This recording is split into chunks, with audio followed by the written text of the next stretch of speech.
great card, and you know you can't get in if you don't have a ticket. That's Memorial Day weekend, everybody. And of course, there's another little event going along beside that I'm excited about as well, Conrad, called Starcast 3. Yeah, that's exactly right. All Out, of course, is going to be headlined by Hangman Page and Chris Jericho. The winner of that is going to walk out with some new hardware. The beautiful AEW World Championship will be around their waist. Tickets are going to go fast, guys. You can snatch your tickets up tomorrow at 11 a.m. Central at AEWTix.com. That's June 14th at 11 Central, noon Eastern. AEWTix.com is where you need to go. Now, I know what you're thinking. Oh, I'm going to miss a ticket. I missed a ticket last year. There's all these people in the waiting room. We couldn't make it. Well, go early. Or if you want to get a leg up, I don't even know that you know this, JR. StarCast actually has bundles with AEW Tix right now. So you can get All Out tickets right now with your StarCast Platinum or Gold bracelet over at StarCast.com. So if you want to secure your tickets tonight, by all means, go ahead. They're available right now. And you can pick them up at StarCast.com, StarCast.com as part of a bundle with your bracelet for StarCast.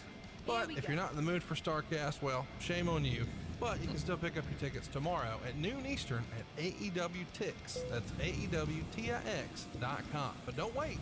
Be there early. AEWTix.com or just go right now to StarCast.com. And now, let's get to the show.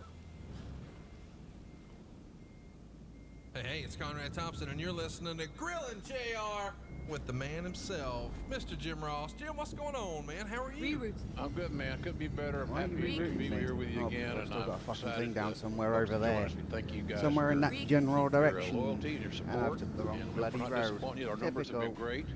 We're making a dent in what we want to do. So and then turn left. That's, I'll contribute that to Conrad's format, his ideas.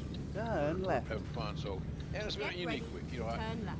Get ready to turn. Can we turn any other direction and left? Last Thursday, took a couple 3 days off.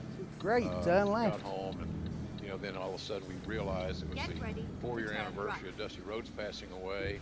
That's always a melancholy event, or not event, but a melancholy occurrence for me. Break well before that, but because I love the guy, and we had such a great relationship for 3 decades. So, but I know you got some good news regarding Dusty for us here next week. Yeah, that's exactly right. You know, we didn't really realize that this was the anniversary week, and upon seeing your tweet this week, that I think caught a lot of people in the feels when you said you think about the Dream every day and you miss him and say hi to Jan.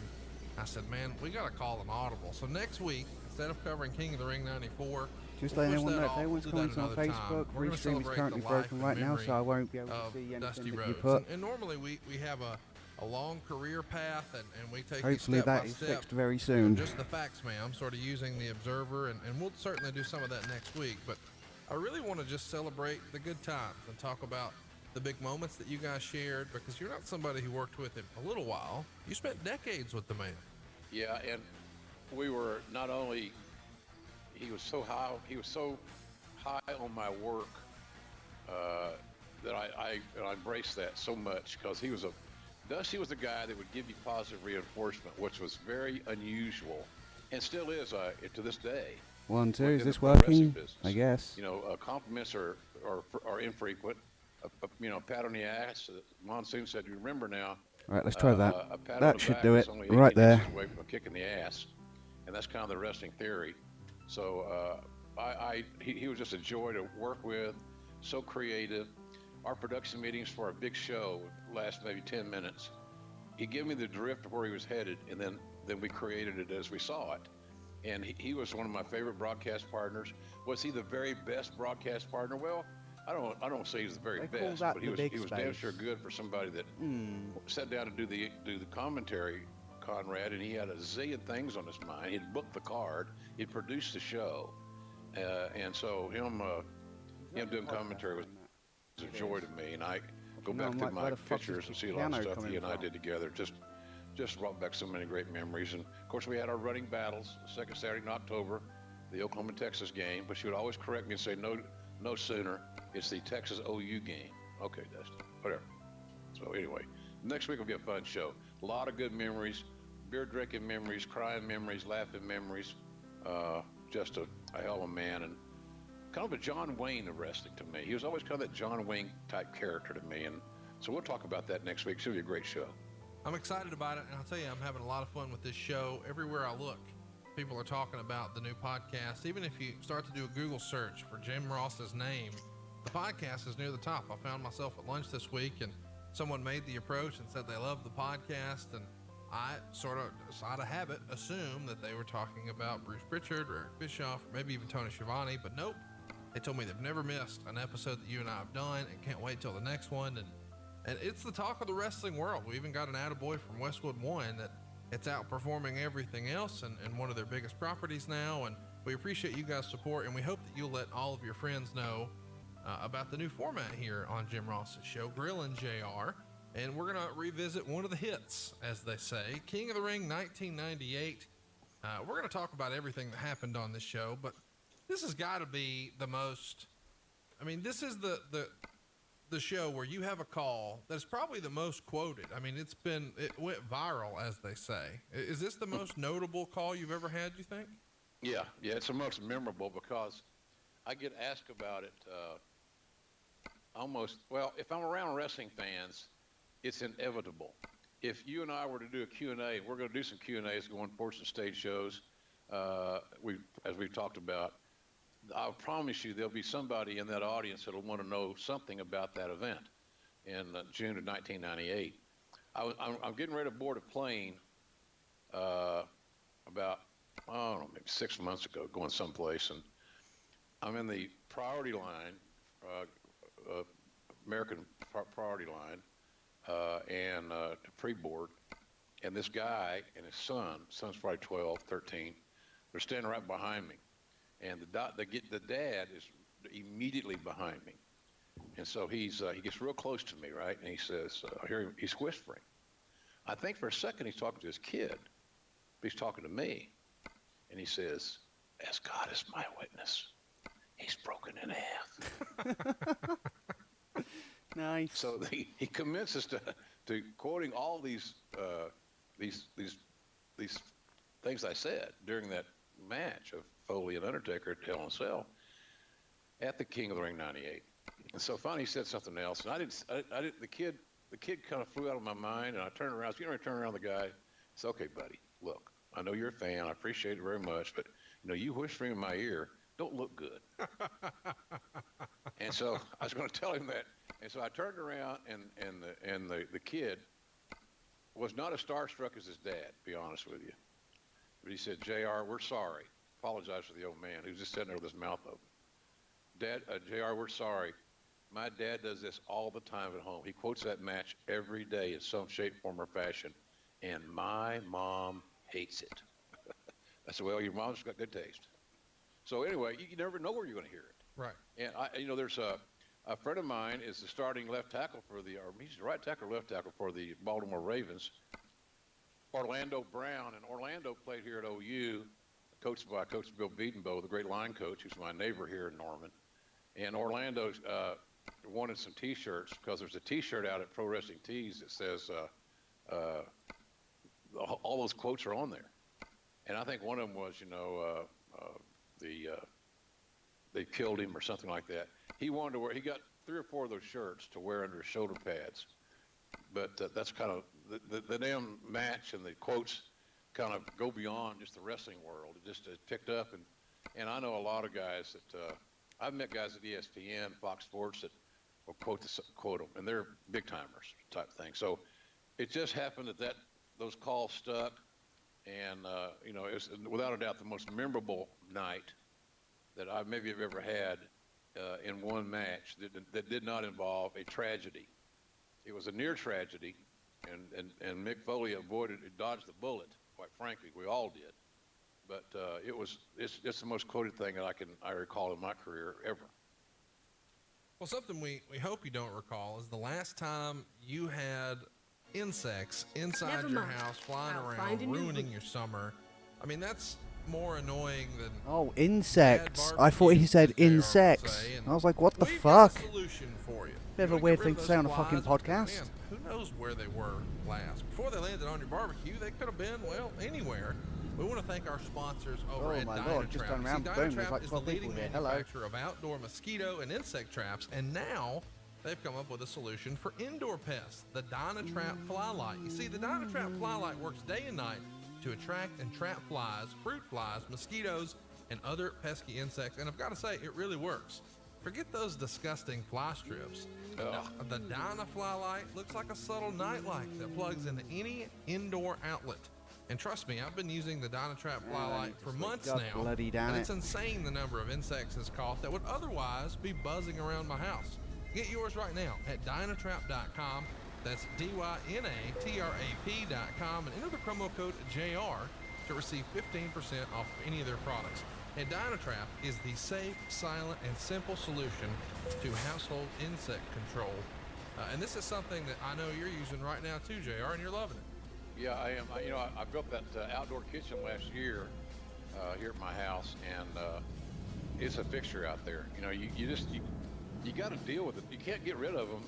You can control it, but they're going to come back. But when they come back, guess what you got waiting on them? Oh, Jesus Christ, I couldn't see because that big moron decided to park his fucking trailer in the way. God damn it. You do much grilling, you're outside your family. I hate this place because family activities outside. It's like and you're huddled in the a size little of a area duck's you're eating or arsehole. whatever. This Oh, is there's going a to car. love this because it's odorless. Get out there by the time I've spun It's around. safe. Thank you. And as Conrad said, folks, it Right, actually let's find works. somewhere easier to We don't put out advertise while we anything find on a here that job. we don't endorse. That we don't endorse anything that we don't believe in or use. And this thing works. I promise you. So check it out, Dynatrap.com. Use that promo code JR. Save yourself some money. Let's get to the money of today's episode, though. King of the Ring 1998 went down on June 28th at the Civic Arena right This there in thing Pittsburgh, practically has Pennsylvania. no Of course, form. it was a sellout, Wow. just like almost everything else in 1998. It drew 17,087 fans. 15,505 Really, with the of barriers? those were Come paying on. customers, and that set an all-time city gate record of $539,660 I think I've already found it. Check this out, nearly $149,000 in merchandise. When you hear about sort of wrestling hubs or hotbeds, you hear about Chicago, you hear about New York, you hear about Dallas, you hear about Atlanta. You don't really hear about Pittsburgh that often. Why do you think that is? I mean, some of the all-time greats are there. Bruno Sammartino, Kurt Angle, Shane Douglas, and even these days, Corey Graves and Elias, all from Pittsburgh. Why don't you think Pittsburgh has a reputation as being more of a wrestling town? Well, I guess if we perceive that Pittsburgh is in the quote-unquote northeast of the United States, that the Northeast, the star of the Northeast as far as wrestling is concerned, is New York City. Right. So I think maybe there was a little bit of being in that shadow of New York City as far as being considered a Northeast city. But you're right about the market itself. Bruno Sammartino was like, there was Bruno, then there was everybody else. There was Bruno and there was everybody else. And Mick Foley got trained there by Dominic DeNucci. That was another thing. And a lot of that used to be a little territory hub there. I don't know that Corey Graves and Elias belong in the same conversation with Bruno just yet, but maybe they will someday. I hope they do. But I like it. Of course, Larry Zbyszko came out of there, was Bruno's protege. Oh, hi, Larry. Larry's that guy. Hey, Jared, can I come on your podcast and talk about Bruno? No, Larry, you can't. Oops. Whoopsie-daisy. Well, that's my wing mirror kind of broken. So I love Larry. But seriously, good talents came out of there. But look, it's like saying, who's the greatest Yankee? Well, that's easy. Babe Ruth. Sure. So Bruno was Babe Ruth of wrestling, WWF, Pittsburgh, and anything else in the Northeast. So it was Bruno's town, and of course, my late wife Jan was raised there. Went to Shaler High School, graduated from Shaler High School, and she was, of course, my angel. And so I'm close to Pittsburgh, and I do still go to Permane Brothers every time I go to Pittsburgh, and then I take a Lipitor so I don't get my cholesterol crazy. But I love the whole city. Good. It's just a great place. Great place. And That's and only man, going badly that for you crowd with that those, night isn't was it? jacked. I watched the show last night. Calling it. In its entirety. Watched it again this morning. Yeah, I'm I trying. enjoyed the whole damn presentation, but Pittsburgh is a special town. Keep right, They rose to the and then occasion turn on that right. night. Indeed, they did. And you guys were experiencing rising gates. We've talked about What are year you over year how the doing, business was dude? changing from 94 to 95, 96 to 97. God damn. But here from 97 to 98, It's incredible. If you're going to do that, go to single player at least. If you have no experience with double trailers like that, go and learn before you bring them online. It's not hard. We're at 9,568, and that's your Avoids average that kind of attendance. situation. Your average gate is actually up 92%. You go from 93,000 change in June of 97 to over $179,000 in June of 98, and you're selling out 46% of your house shows here. The prior year, you were selling out less than 6%. Ratings, of course, they're way up too. The tide has turned by the summer of 98. You're now beating WCW in almost every category. Television ratings, no exception there. In June of 97, you were getting a 1.7. Here a year later, you're up 58%. You're getting a 2.7. Drastic improvement across the board. We talked a little bit about 97 last week when we covered King of the Ring, and we were talking about, you know, the way the mood was in the office, that, hey, we're at least talking about bankruptcy. It's been discussed because things are tight. A year later, it's a new business, is it not? Absolutely, yeah. That Attitude Era talent really connected with their audience, and they all had distinct and exclusive features and benefits to sell. They knew how to get themselves over and how to identify and to connect with the audience. And the other thing and I think this as we go through the show today, and the Raw after that and so forth, the Raw before and after, you can see the process of needing to make heels, and that's an issue right now. You know, people say, talking about WWE from time to time, about, well, they don't know how to make a baby face. I don't know that to be accurate. But I will say that there is a case can be made that they're not real proficient right now in developing villains. And villains cannot be perpetuated and grown with 50-50 booking. No babyface or heel can. So we were in a process of really developing heels because we had the babyface situation pretty well under control. Austin was getting over. Austin was becoming bigger than life. And they also knew that we were one turn away from having 1A and 1B because Rock was young, hungry on that roster as well. So the babyface side of this whole equation was pretty damn solid. And they weren't the only two, but they were the main horses in that respect. Undertaker, hotter than hell, in '98 was, you know, he was big time, as he is, you know, he will be forever. So the heels was the issue. So that's what we did, and that was an interesting part about this show today is going to be about focusing on making some heels. But quite frankly, Conrad, the best heel we had during that period of time was Vince. I'm glad you mentioned that, because I feel like that's sort of a footnote in history, because everybody talks about the rise of Steve Austin, but Steve Austin had to have somebody, you know, to oppose, and that opposition has never been stronger than with the Mr. McMahon character. You know, when you look at the success of '98, you know, most people would attribute this massive jump in the rise of Steve Austin. I think maybe what gets lost is the success. You know, he had to have somebody to dance with, and that's Mr. McMahon, but also the writing.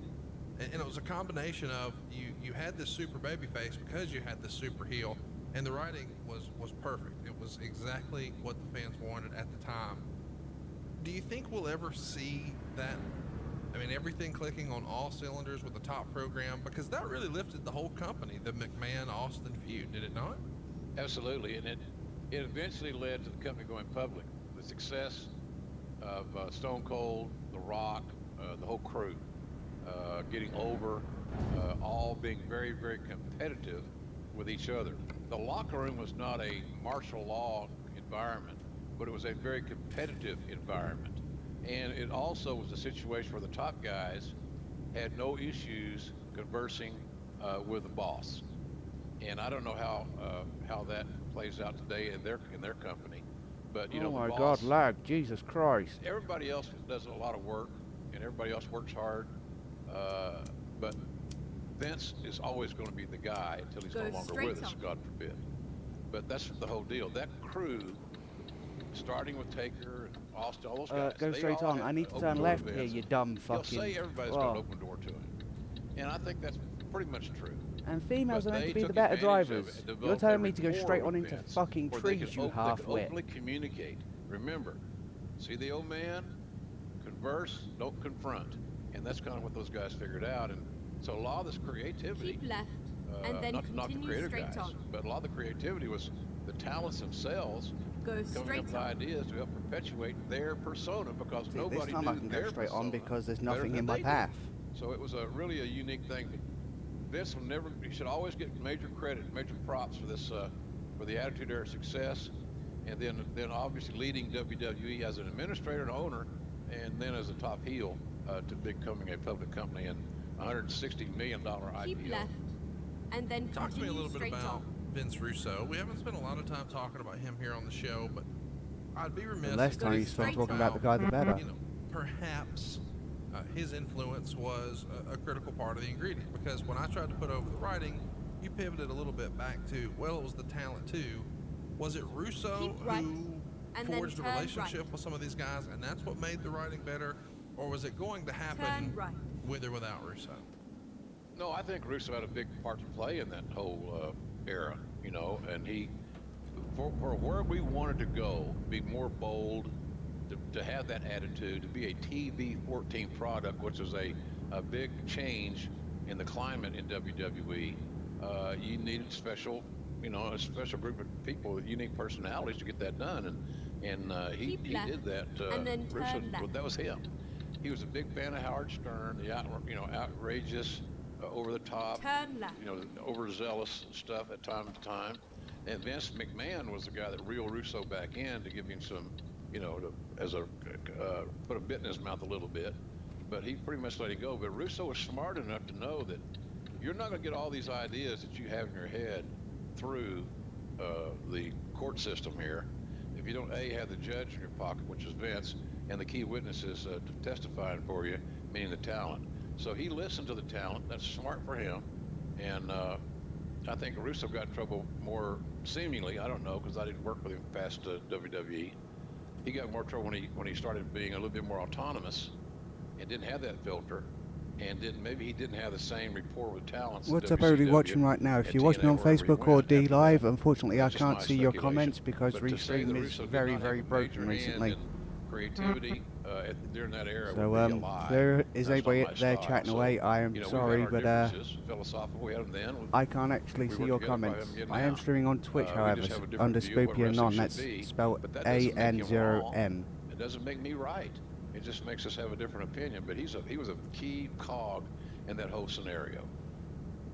Let's talk a little bit about the countersuit that comes down here in late May. WCW is going to file a lawsuit, I guess, on May 18th, and they're trying to essentially mirror the lawsuit that you guys brought against WCW in '96. Of course, back then, you were suing, saying that keep left, she says. You know, okay, I'll keep right. Diesel characters were your property, and Kevin Nash and Scott Hall were certainly implying or inferring or, you know, confusing the audience by I wasn't flashing you to go, I was saying thank you. As Titan employees. Yeah. So that's the crux of the lawsuit in '96. And now WCW is going to countersuit here, and they're going to say that because you guys have shown the CNN Center when you guys were, you know, doing an invasion angle, that they have similar damages. And they've also claimed that, you know, you're showing clips of Ric Flair and Hulk Hogan and Roddy Piper and Randy Savage. Talk to me a little bit about when this lawsuit comes in. I fucking hate lighters. Gonna take the skin off my finger in a minute. Vince responds and how McDevitt responds.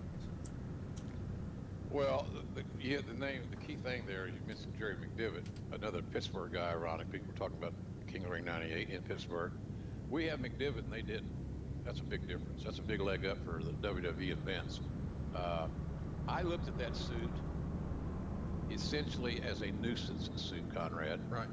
I never thought it had any basis to move very far up the court Lord, system. what is it with all these cars today? Judges or any, the courts spending a lot of time on your roof, son. On these arguments. And if we had made the same arguments, I would say the same thing. They seem to be nuisance suits. They got a little publicity. I don't know if it helped anybody publicity-wise, but I thought all along it meant nothing. I remember having a couple of meetings with Vince about it. You know, we called off the dogs of some of the things, the hotline, on-air mentions, et cetera, et cetera. But I don't know of anybody there that when we did the Billionaire Ted skits, anybody endorsed it. There may be some sycophants there. There's always a few of those hanging around. But I don't. Some of those guys, they would say yes if they would say shit. They had a mouthful. But the bottom, but the bottom line is, it was a waste of time. Did nothing. Didn't increase ratings. Didn't do anything positive. But stir the shit. It made no sense. So I felt the same thing in this lawsuit, the counter lawsuit. It's almost like, okay, we'll show you. We got lawyers too, by God. We got more than you do. Okay, good. It's kind of fun too because, you know, whereas you guys were claiming, hey, you're sort of making Scott Hall look and pretend and talk like Razor Ramon, and they try to sue for the same thing. Saying, well, you've done that with X-Pac because that is a carbon copy of Six-Pac with the NWO, and he's not his old 1, 2, 3 kid persona. I do want to mention we had Jerry McDivitt as a special guest for a live Something to Wrestle in Pittsburgh last year or year before. And as he was I fucking knew that was Bruce Pritchard. I couldn't put my fucking finger on it either. It just clicked when he said that. WCW settled with us and gave us $2 million, and a few years later we used that same $2 million to buy their company, which I thought was just tremendous. Oh man, he's the best, man. I went to his wedding. Shannon and I did. You know, we were great friends. Still am great friends with Jerry. I can tell you this, man. If I were ever in bad trouble and I needed a badass MF as far as a lawyer, he's the guy. He's the smartest, most strategic. He's got great street smarts and an amazingly high IQ. And boy, he's done great work for WWE and made his firm and himself a fortune off of the services he's provided. Vince. So, yeah, that's a funny story. That's how it went too. And then they got continue $2 million, which in the big scheme, how much money is that? Well, it's a lot of money to guys like me and you, but to those billionaires and these big corporations, it's not so much. And then that's what WWE paid for the entire WCW library, $2 million. That to me was one of the great steals, with quotes, that I've ever been a part of in the business. McDivitt, you know, as a sidebar here, how much of an unsung hero is he to WWE's success, do you think? I don't think history really talks about him in that regard. They talk about him when it's time to get somebody out of trouble or whatever. But really, I mean, had Neidhart not gotten in trouble that one time and they needed an attorney to sort of, you know, right the ship, WWE's path may have looked a little differently. I mean, they had an ace in the hole with him for decades. Oh, yeah. He's major player. I remember going to a hotel in New York City to prepare. He prepared me for my testimony in the Nicole Bass lawsuit, and he was genius-like. I mean, I was in awe of listening to him. You know, here's how you present this, and certain words you do use, certain words you don't use. You know, be succinct, which I have a hard time doing. His fans here could testify. But he's amazing, man. I don't know. I never met another attorney this. I mean, he puts other attorneys. They're in awe of him. I mean, he's got a national reputation as one of the best lawyers in America. This is no exaggeration of wrestle speak. This son of a bitch is really, really good. And so he's bailed. He's I don't want to say bailed out, but he's defended the company honorably and thoroughly and successfully for many, many years. There's no way that all those victories and the progress of the WWE brand would have been as quick or maybe even happened as much if Jerry McDivitt had not been there as the head of the legal side. Let's keep it moving here, and let's talk a little bit about TSN's Off the Record. The Winnipeg Sun would run an article making fun of the fact that Steve Austin's appearance on that TSN show drew the largest audience in the history of the show. I don't know why they would poke fun at that. It's great success, another feather in the cap for WWF at the time. But you guys had a long-standing relationship with them. Bret Hart was on it, Vince McMahon was on it. What was the relationship with TSN and Off the Record, and why did the WWE allow them so much access? And talk to us about Landsberg, a guy we don't hear about anymore. Yeah, Michael Landsberg was the host of that show. Michael's a big advocate of mental health. He's suffered from depression over the years. He's been very transparent in his issues. He's helped a lot of people. He still does. Good dude. I was on his show a couple times up there off the record, and he asked the questions that you knew the fans would want answers to. He was very well prepared, but I think the TSN that was one of TSN's favorite shows. That's one of their personal favorites there on their network. And at the time, if I'm not mistaken, we were on that network with wrestling, Raw, and so forth. Right. So it was a kind of a just cooperating with the network that we were on there, and they always solicited our guests because, just as you mentioned, they drew ratings. It was a big number deal. So, but it was a good thing for us, and it was a positive thing. Michael was not there to butcher us, unlike the idiots that the Winnipeg Sun were doing on that day. Why the hell would they say something like? You're right. Why would you say something like that unless you're weak, unless you're insecure, and your nuts would fit into a fucking thimble? That's what those guys are. Because why would you suggest that WWE getting these great numbers is a joke? I guarantee you, TSN didn't think it was a joke. Nope. They loved it. Come on, and Mr. so G29 Plus that's just shifter. another example of, I know you got a few tons like there, but let's get a roll on, shall or we? any other prejudice. All those wrestling people. Well, yeah, we're wrestling people. Where do you live? I used to tell guys, these reporters, I live actually through the week on Uranus, but I commute, and I'm here on the weekends to do wrestling. You asshole. I love you for that. Let's talk about the junkyard dog. Unfortunately, we lost him on June 2nd. He passed away way too early, just 45 years old. I'd be remiss if I didn't bring him up to you. Of course, you had a long history with the dog. What's your favorite junkyard dog story you can share with us that you haven't shared on a show before? Oh boy, Sylvester Ritter's real name he was a creation of Cowboy Bill Watts and Ernie Ladd. Other bookers helped him. Buck Robley was a big influence in JYD. He's just going to pull out. Cowboy was number one because he saw what he had there. He had a black Superman who looked like a Greek god at the time. Was JYD a great wrestler? No, absolutely not.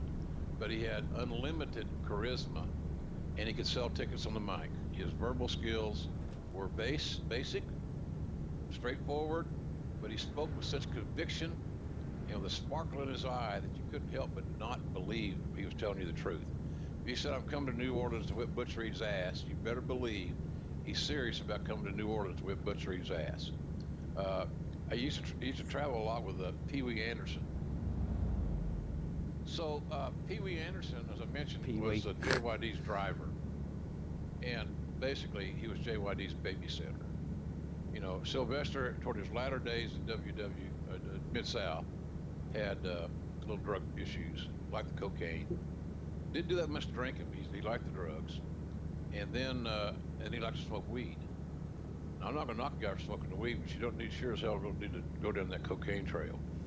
So Pee Wee would carry a great big money bag, like you get the old school, like a canvas bag you get at the bank, and it had nothing in it but quarters. So it was like carrying around a lead ball. And the quarters were there because at 2 or 3 o'clock in the morning, when JYD would get the munchies, he'd send Pee Wee down the hall to the soda machine or the candy machine in the hotel. Nothing was open.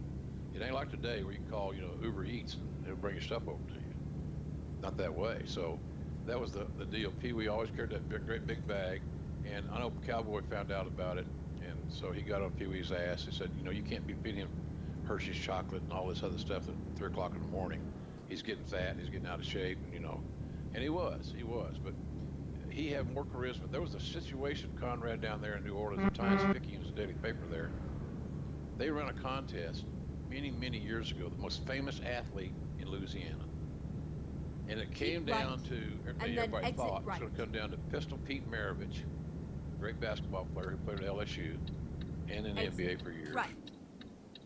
And Archie Manning, father of Peyton Manning and Eli, and another one, whatever his name is. So anyhow, and then the winner was Junkyard Dog. Wow. So if you go to Louisiana, you beat the quarterback of the NFL team, you beat the starting point guard of the basketball team, I would say, my friend, you're over. So JYD was definitely over. That music, it'd be great now because we came out and paid royalties to that Queen song, Another One Bites the Dust, and that was his music. And man, when they heard that music, who's gonna beat that dog? Nobody gonna beat that dog. So they loved him, man. Who dat? Who dat? I heard the Who dat long before with JYD, long before I heard it with the Saints. To be honest with you, who dat? Who dat gonna beat that dog? Nobody gonna beat that dog. That kind of, people loved him. He gave impoverished people, whether they're black or white, hope, because he would talk about his humble upbringings, and they could relate to him, and they saw him being successful, big chains around his neck and nice big rings, and so it was just he was a once in a lifetime talent.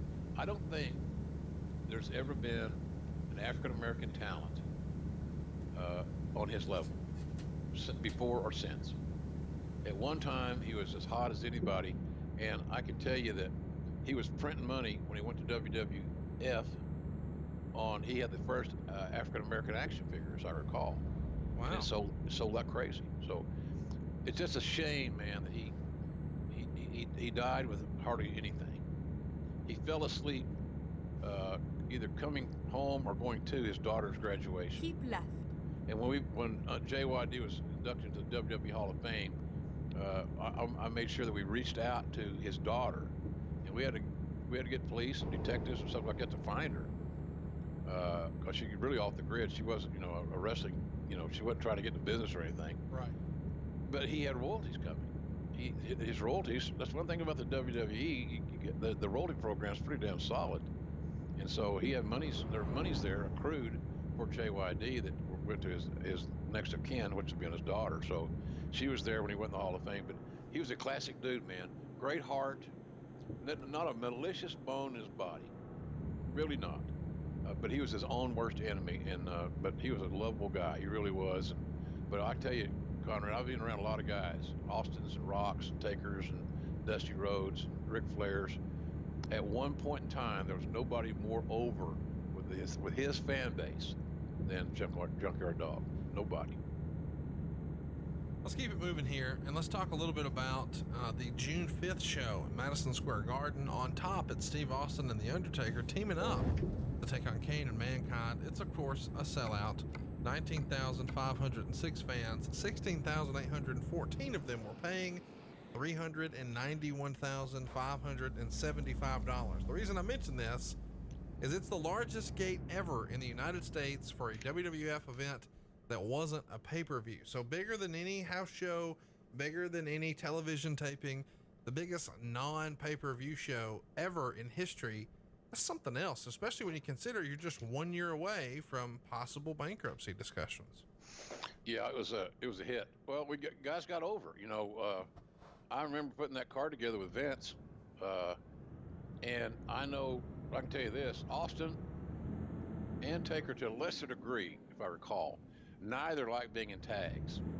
But we had a good story going, and that title thing was all, it was all rolling and interesting with Kane and Mankind, and nobody knew who was friends and foes and who could trust anybody. A lot of uncertainty, which is great for wrestling. Unpredictability is a better word, probably.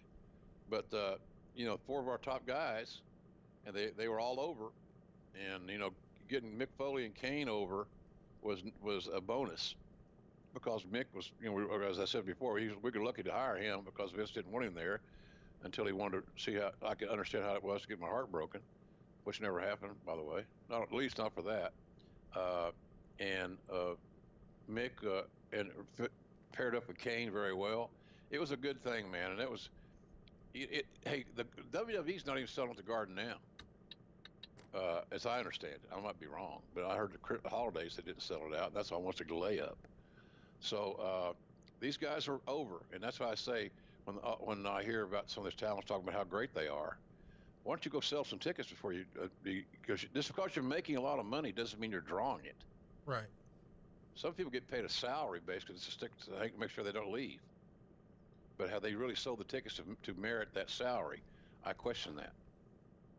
Well, there's no questioning that you guys were doing a great job with the ratings. The June 8th Raw would do a 4.32, Nitro would do a 4.03.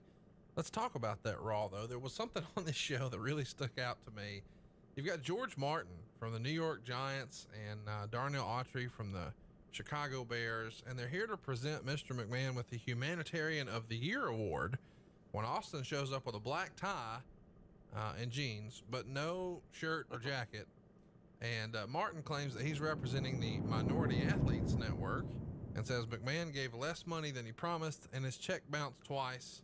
And then he reveals that his favorite wrestler is Steve Austin. And of course, Austin winds up picking McMahon's pockets of $1,200, gives it to the charities, calls Vince the tightest son of a bitch in the WWF. Out comes Taker with the Druids bringing a casket to the ring, but it winds up being Kane coming out of the casket. Mankind comes from the other side of the ring, and they put Austin in the casket, and then Kane stands on top as he's stuck there. You're a sports guy. How did this association with the Giants and the Bears legends come to be? Well, I can tell you this. The WWE's always been very pro things like Make-A-Wish, etc. And in that New York area, we did a lot of things thanks to the efforts of Susie Aitchison, who just went in the Hall of Fame this year. Well deserved. Susie Aitchison going into the Hall of Fame was as deserved as anybody that was inducted this year, in my opinion. So Susie had a good rapport with George Martin. They did a lot of charity stuff together. And so, but Vince, to his credit, he was being a heel. He didn't really, he won't acknowledge the organization and acknowledge the company's support of it, but he wanted to kind of protect his heel status. So that's why the dialogue was as it was. But George Martin was a big friend of the company. I'm sure George is alive. He probably still is. Great linebacker for the Giants, Bill Parcells teams back in the day. So that was how that went down. But it was a legitimate award, as I understand it. But Vince just wanted to kind of protect the Mr. McMahon side of it and not give the heel any major redeeming social qualities, which is a mark of a good heel. Without question. Let's talk about the next week's show. June 15th, Raw does a 4.3, Nitro does a 4. You keep that momentum going. June 22nd, Raw does a 4.3, Nitro does a 4.1. So clean sweep here for Raw. Let's talk about that June 15th Raw, though. Shawn Michaels, according to The Observer, was at the WWF event for the first time since WrestleMania. Of course, he's there because they're doing TV in San Antonio. Quote, the report from those who saw him was that he was mentally in better shape than he had been in a long time, and he had cut his hair, and he was able to sit down and stand upright for periods of time without excruciating pain. And you may remember he goes home after WrestleMania 14 with a debilitating back problem. You can see him grimacing through the match. He's just not in good space, physically, mentally, emotionally. So when you see him here, he's moving around a little better. He's got a haircut. What did you think? Do you remember seeing Shawn at TV for the first time in a long time? And what were people saying sort of behind the scenes about that? Yeah, he looked great. And it was heartwarming to see that he wasn't in pain all the time. I think that's probably the biggest issue. Whether we thought he would ever come back or not, I always did. That's why I made the effort to keep in touch with him, and that's why I went to San Antonio on, I think, more than one occasion to meet with him and his attorney. And, you know, I was just so honest with him. He needed to have the honesty thrown at him, and I can't remember his attorney's going to skip something, a nice guy. But, you know, I said, you don't want your legacy to be this. That you went home and never came back because of a bad back. I mean, there's things you can do. And he said, "What? I can't." You know, he got a little angry. What can I do? I can't move around like I used to. Blah blah blah. So well, you can when you get healthy. I said, but until then, having a guy like you in the locker room, in our locker room, and you got to understand, Shawn, for a lot of these guys, these young guys we're trying to hire, you're the role model. You're the guy that got them interested in wrestling. You know, to a large degree, they pattern their game. Some of these guys after things that you do. So I said, you know, there's a lot of things you can do to help the company. And I didn't want to throw out the damn thing. Well, hey, look, by the way, we're paying you $750K a year right, on a weekly and then check. Exit right. So you know, you're getting paid well, and I know that you'd probably want to contribute. Exit and you know, right. And I said you can do a lot of good things for us. So it was great seeing him there. That was a big breakthrough for him to venture back into that atmosphere, to that environment, because at one time, Conrad, you know, it was when he first left after that WrestleMania you spoke of, nobody was really sure he would ever see him again. And if we did, it might be after 4 years, and then maybe he'll go down south. Who knew? We didn't know. A lot of unanswered questions. Well, something that wasn't unanswered is what's going to happen with the WWF programming on Raw. USA inks another deal for 3 years here. It's reported in the June 8th Observer. Talk to me about what that process looks like. I mean, once upon a time when ratings are what they are, but they're not necessarily gangbusters, you've got to be just glad to have the opportunity. Now that you're on top of the world, are you getting a better deal? Or are you very appreciative that you had a partner when you needed one? Does that relationship change when the tide turns business-wise? I don't think so. The Vince had a lot to do with the relationship built with USA, and Bonnie Hammer was, I think she was in Power, or was sort of involved. She was a big player there that got along well with WWE. Our ratings started coming back. The thing about it is that if you look at the big picture, Conrad, the ratings that USA were earning on other shows that they're paying a lot of money to produce or they bought were less than what we were earning, even when we were in a little bit of a slump, when we were getting our ass kicked 83 weeks in a row. But the relationship was good. That helped because here's another deal. Being in Stamford and in Connecticut is, 30-minute drive to New York City. It was almost like we were all local in that regard. So they could see each other often. They communicated well. And Vince had some good people around him in that world that also took up the slack. So we had a good relationship with the USA in that time, because we were still delivering good ratings. And then when the ratings really started going up, we were the bull of the woods, as Dusty Rhodes might say. So that's how that worked. And it's a staple. She fought for us.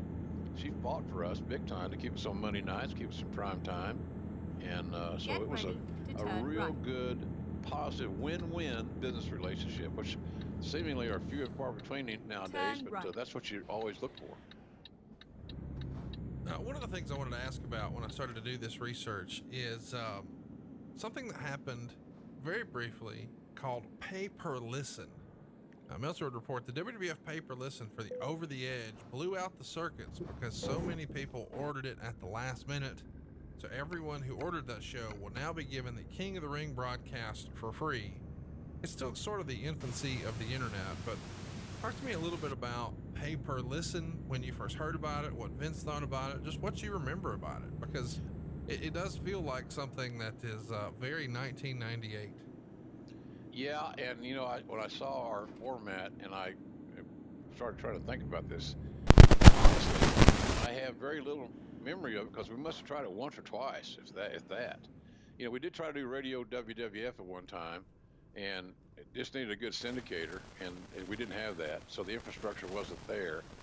So the audio thing was just, we're going to sell, on this occasion, JR and the King audio, and whatever else, natural audio, and for a cheaper price, for people that just wanted to listen and not watch, or wanted to save money more specifically. But I think it was a short-lived deal. I always loved when my first meeting with Vince in Augusta, we talked about the radio. We talked about hotlines. We talked about audio. And it's funny that you're not doing well doing audio. And then exit funny how that all started. Of course, that was preceded by my radio show I did for a good while. So the audio was a big component of our discussion. It was something that we tried, but for whatever reason, again, it could have been infrastructure-wise and not having the personnel that knew what they were doing to manage it. But I thought it was a decent idea. It almost like a paid podcast, like the paywall or something. But it didn't. It just didn't last long. No, it didn't, and it's a shame too, because it could have continued. But I mean, it was maybe a little bit ahead of its time. At the end of the June 22nd Raw, which is the go-home edition for the King of the Ring show, Austin is going to do a promo here challenging Kane to come out. Kane's going to come out and make some sort of motion, and then all kinds of red liquid comes from the cage to give the impression that it's raining blood on Steve Austin. Talk to us about the magic behind that. What was the liquid? How was it put together? This feels like it's a precursor for Gangrel's bloodbaths. Yeah, probably was idea borrowed from that deal. I think it was obviously water-based. I'm not really versed on all that stuff. They had a good prop crew there that did all that stuff, and I would think that was probably a Russo idea. Sounds like something you'd come up with, but it was a very viable graphic. I mean, video rather. The picture was very, very strong, but I'm sure it was just water based, and because you got to make sure if it gets in your eyes or your mouth or you swallow whatever, you're not going to poison somebody or blind somebody. So that kind of deal. It was very graphic, but the gravity of the angle leading into First Blood, et cetera, was. What's up, Aaron, my dude? What's going on? Whoops-a-daisy, let's get back in the straight line. There we go. So yeah, what's up, my dude? Welcome to the stream. Hats off to him. One of the things that doesn't get talked about enough is the fact that the Friday before the pay-per-view, Austin goes into the hospital in Houston. He's got a staph infection in his right elbow, which of course results in a super high fever, allegedly as high as 104 degrees. So that's clearly not something you want to mess around with, and they wanted to have him hospitalized through Monday, but we know that's not going to be the case. He's got a pay-per-view to get to. Allegedly, the bad elbow bruise took place at the television tapings at either San Antonio or Houston, and by Wednesday, he had a mild fever. He's booked on some smaller shows in Corpus Christi and Tyler, and he's in great pain and has to be taken backstage after the show. When you hear this is happening to your top star, your pay-per-view main event, you start making backup plans like, hey, what if we lose our main event? Here's what we could pivot to. Or did you always think, hook or crook, he'll be there? The latter. Hook or crook, he's going to make it. Taker was hurt that week too. Taker had a bad foot, bone spurs, et cetera. Hey man, they're war horses. They had worked their asses off through the territory system to get to this level of a global superstar, not a territory superstar, but a global superstar. And they damn sure were not going to relinquish it very much. It reminds me of that commercial years ago that Clint Eastwood did about his guns. You'll take my guns, or maybe Charlton Heston, somebody said, you'll take my guns through my cold dead hands or something. You'll take my spot through my cold dead hands. It's kind of the theory I was thinking. And but we didn't have I don't know that we had a plan B. Those things are, that would have been, this wrestling business. The great thing about it is there are some interchangeable parts, some are less than, obviously. We'd have come up with something, but I don't know what it would have been at this moment in time. Nobody's going to replace Austin. You can substitute for him, you're not going to replace him. But we always thought that he's going to make it, and he was adamant that he was going to make it. And so the fever broke, but he competed and performed with a lot of pain, and that I remember he looked like the goddamn Bionic Man coming out there in that 98 King of the Ring match with Kane. Big knee braces, as we all remember. Now his elbow's all screwed up. So Steve Austin really was the Bionic Man on that night, and he just gutted it out and got his job done and got the work done. So no plan B, Conrad, but we just had belief that he's going to saddle up and go. Let's talk about The Undertaker. You mentioned he had a foot injury. Meltzer would call it an ankle injury. He says it was a cracked ankle, which he thinks resulted in some bone chips, and it was all from an angle that was shot on location for the June 16th taping in Austin, Texas. Now, you may remember this is where he was at Paul Bear's house tearing it up, and that's before it airs on June 22nd. There wasn't a noticeable spot on camera where he was injured, but ironically, during this angle, Paul Bear also suffers an ankle injury, which Meltzer freestyles is when The Undertaker was throwing furniture around, something landed on his leg. Although, of course, his role is going to be more limited than Undertaker, he's still not going to appear to manage Kane on the shows for the rest of the week, and they're going to use the television beating as the storyline excuse. So when your two top dogs go down with injuries, you would think this would be cause for concern, but them being war horses, maybe not so much. I do want to mention something else that made The Observer.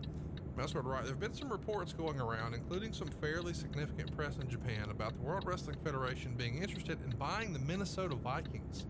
There's been, to the best of my knowledge, no mainstream media report on this in the United States. What we do know is that a company meeting on June 12th, McMahon told some of the higher-ups that he was interested.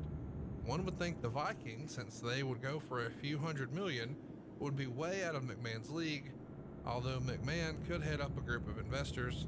Officially, the word from Titan is only to the extent that there has been dialogue. Well, obviously everybody listening to this knows you're a big football fan, and we know that the XFL is a thing back then and will be again soon. When did you first hear the rumor about Vince trying to buy the Vikings, or did it happen? What do you remember about it? Chat me up. Vince talked to me about that because he knew, and sometimes begrudgingly, of my love for football. You know, Vince had a good deal I had a great deal with him in the sense that I didn't have any hobbies. He knew I needed to have a time to stick my head above water occasionally. So he would fly me and Jan, if she wanted to go, to the OU games when we were living in Connecticut. So I would go to OU games on Vince's dime, fly first class, took great care of me. I'm very appreciative of that. So he knew I was a football mark, for lack of a better term. And so he talked to me about it, and not to give my blessing, or just a general, because he had not kept up with football. But I don't think it ever got past the talking stage, Conrad. I don't think it ever got no major meetings with the Vikings, or, you know, he may have had a casual meeting with some investors or something. But I think bottom line is that it was just a talking thing. They were on sale. They were for sale. And so he I don't know the seriousness of it, long shot at best, but there was dialogue. Isn't it amazing too to think, what if though? And I know that's a weird game to play sometimes, but if he had bought the Vikings, odds are pretty good the XFL would have never existed, right? Exactly. Yeah, I can't see that happening. It's fascinating to me. Well, let's talk about the show. Let's get into King of the Ring 1998. You watched it this week for the first time. Is this the first time you've seen it since it happened? All the way through, yes, absolutely. I'm sure a lot of people are watching it this week for the very first time. This is going to set a record for Pittsburgh, as we mentioned earlier. And then you guys have been there a lot. SummerSlam 95, which is a rematch from the ladder match at WrestleMania 10. Exit. The NWA actually held a record for many years with the Great American Bash in 87, which is pretty amazing because it's always, at least to me, been a more historical WWF city. Let's get into the first match. It's the Headbangers teaming up with Taka Michinoku to take on Dick to Go, Men's Te'o, and Funaki. It's an unannounced match. Feels a little thrown together based on, you know, they didn't really promote it too much, but they got 2.25 stars in the Observer, and lots of interesting characters here. It does feel like the Headbangers are maybe a little out of place, but what'd you think of the match, watching it this week for the first time in a long time? Good opener, I thought. A lot of action, good spots, and a feel-good finish. Good opener in that respect for that era. The Contact kids did a good job, you know. At the round, it's good to see Taka back doing things with New Japan. He's still around, but he was a hell of a little hand. He was part of the star of that group, in my opinion. But Funaki, who now lives in San Antonio, mentioned that earlier. He stayed in the States, so I'm assuming he's a citizen by now. I'm not real sure, but go straight on. That Men's Te'o was a good hand. He kind of disappeared, I believe. Get ready to and turn Dick to Go, Mr. Barnett's favorite carryout. Oh my God, I love the Dick to Go. Turn left. He was a good hand too. So I think Funaki and Taka were the 2 stars of that quartet. Is now but it was a good opener. Did everything he needed to do. Get the people up, get them to, you know, react, and get them a little invested in the match, because the match was not star-laden, but it was talent-laden. All those guys can work, and they did a nice job for the opener. We haven't talked much about the Headbangers. I gotta admit, I kind of dug the Headbangers. I thought they had good matches and were maybe underrated a little bit. Whose idea was the Headbangers? Is that a Russo gimmick? I think it was actually Jim Cornette's idea. Really? I think Cornette created the Headbangers. If I recall correctly, I could stand to be corrected, but yeah, they did a good job. They're good guys, and they worked hard.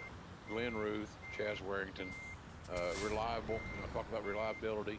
They always are on time. They're always at work. They're always working hard. You know, they should have probably got a little bit more of a push than they did, just as a straight tag team. But they were good guys, and they probably don't get the credit they deserve as a tag team in WWE. And they meshed very well with those 4 Japanese fellas, and they ended up, like I said, they had a nice opener. But they're a good team. They were a good team, and probably looking back at it, hindsight, there could have been more mileage achieved with them if they had been given the ball a little bit more prominently, but that didn't happen. Talk to me a little bit about gimmicks. Do you think that those guys, had they been given a different gimmick, may have had, I guess what I'm trying to get to is, did the headbanger gimmick limit their upside? Because it does feel like you never hear anybody say anything bad about either one of the guys. As you said, reliable, good worker, things like that. Were they a victim of a gimmick that just sort of pigeonholed them into, well, that's where they are? Perhaps. Bad answer for you, but perhaps. Many didn't have a problem with it. I certainly did not. I think the main thing that some older school guys, even older than me, that were on the staff, couldn't understand how a talent in wrestling, how a male wrestler could get over wearing a skirt. So silly as that. But it could have hampered them a little bit. I liked their gimmick. I liked it. It fit their lifestyle. It was current with the times. You know, isn't that weird though, metal that guys stuff would think that, you know, just, I mean, this is a world where Roddy Piper exists. I mean, I know. Makes no sense. But they weren't Roddy Piper. Right. So, but yeah, it could have been that. It could have been some of that, Conrad, without a doubt. But personally, for me, I liked the gimmick. I had no issues with it whatsoever. I thought they played it off well, but we could have done a better job of positioning them to where they didn't come off, and taking consideration that their gimmick needed some explanation. They could have probably got over a whole lot more if there'd been a nice string of vignettes done to explain what a headbanger is. You know, some bitch in Muskogee or Dothan might not know. Right. So I don't think we did a good job of explaining that to them. All right, let's get to the next match here. We've got, well, before we get to the next match, we should talk about the fact that Sable came out looking, as Ric Flair would say, as only she can look. Meltzer. Yeah, it was hard. It was like a sore Peter. That was hard to beat. Yeah. Meltzer would write, before the next match, Sable walked to the ring without tipping over, which I don't know why, but Meltzer really took a lot of shots at Sable back then. She introduces Vince McMahon, who of course comes out with his stooges, who are going to become big characters on the show, Pat Patterson and Gerald Briscoe. As Sable goes to leave, Pat pats her on the ass, and Sable turns around and slaps Patterson. And you make a remark about him being in a place he's never been in before or something like that. And then McMahon does an interview, and he talks about how Kane was going to win the title, and at ringside, wearing an Austin 316 shirt, was heavyweight boxer Michael Moore, cheering McMahon, apparently not realizing what was going on. But you don't really acknowledge Michael Moore being in the crowd. McMahon, though, is going to be criticized by Meltzer. He would say, McMahon did easily the worst interview since he's been playing this role, as he came off like a green independent manager, insulting the fans, and went on far too long trying to get the cheap heat. And when the show was over, it was clear, due to injuries of Undertaker and Austin, that they were adding matches and segments to kill time, as the show ended about 10 minutes early, even after adding 2 new matches. And they showed more replays of Patterson being slapped by Sable. Is this accurate, that you guys were just trying to kill time because you knew 2 of your dogs were down and you were going to have to make up some time somewhere? Yeah. The show was short. The show was formatted, and it was short on time.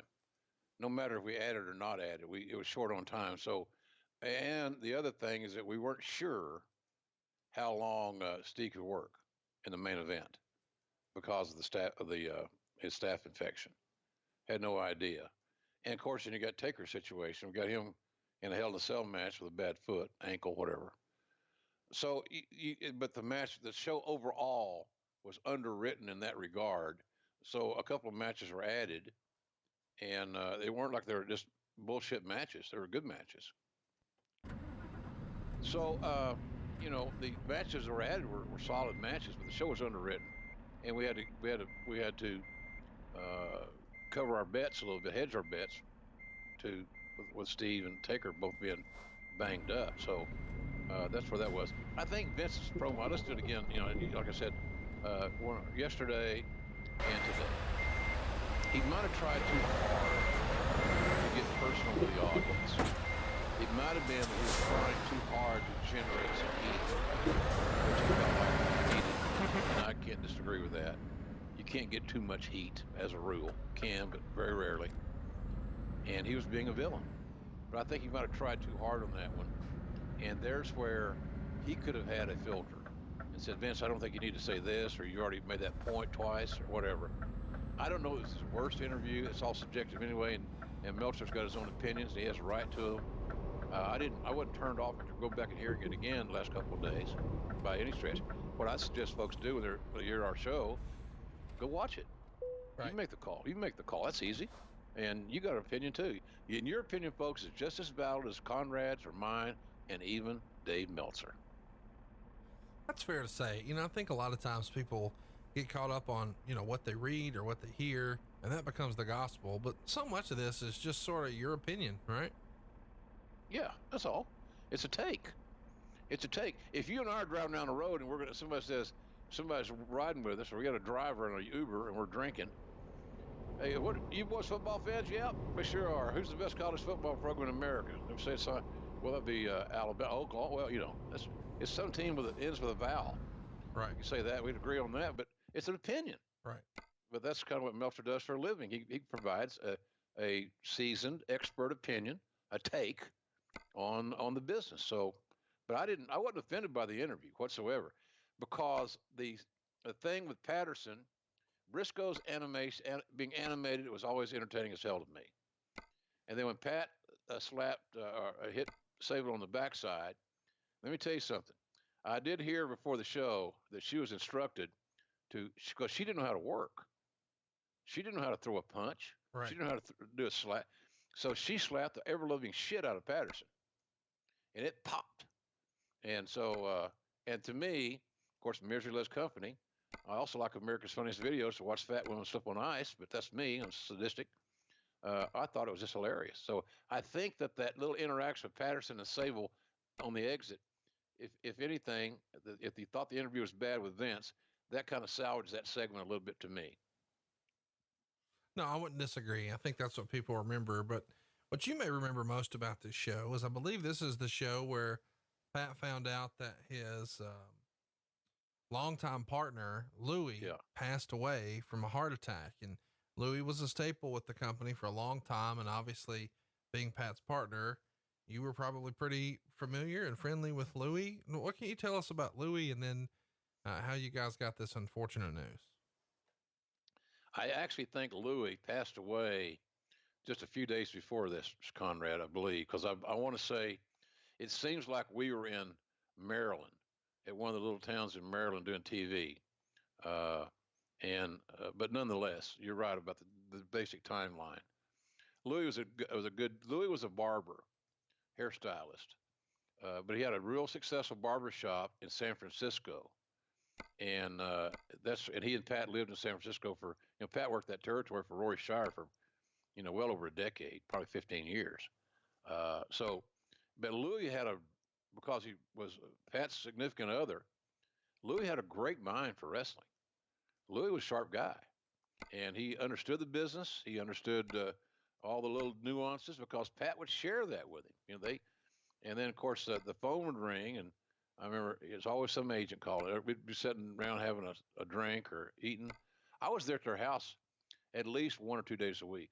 When Jan flew, she was based out of Philadelphia, so she would take a train from Connecticut down to Philly and catch her flight to go to work. And then the same deal. She'd come back to Philly, then take the flight home to, or train home to Connecticut. But I was there. I was like a permanent America's guest. And Bruce, our other podcast partner, Bruce was there a lot.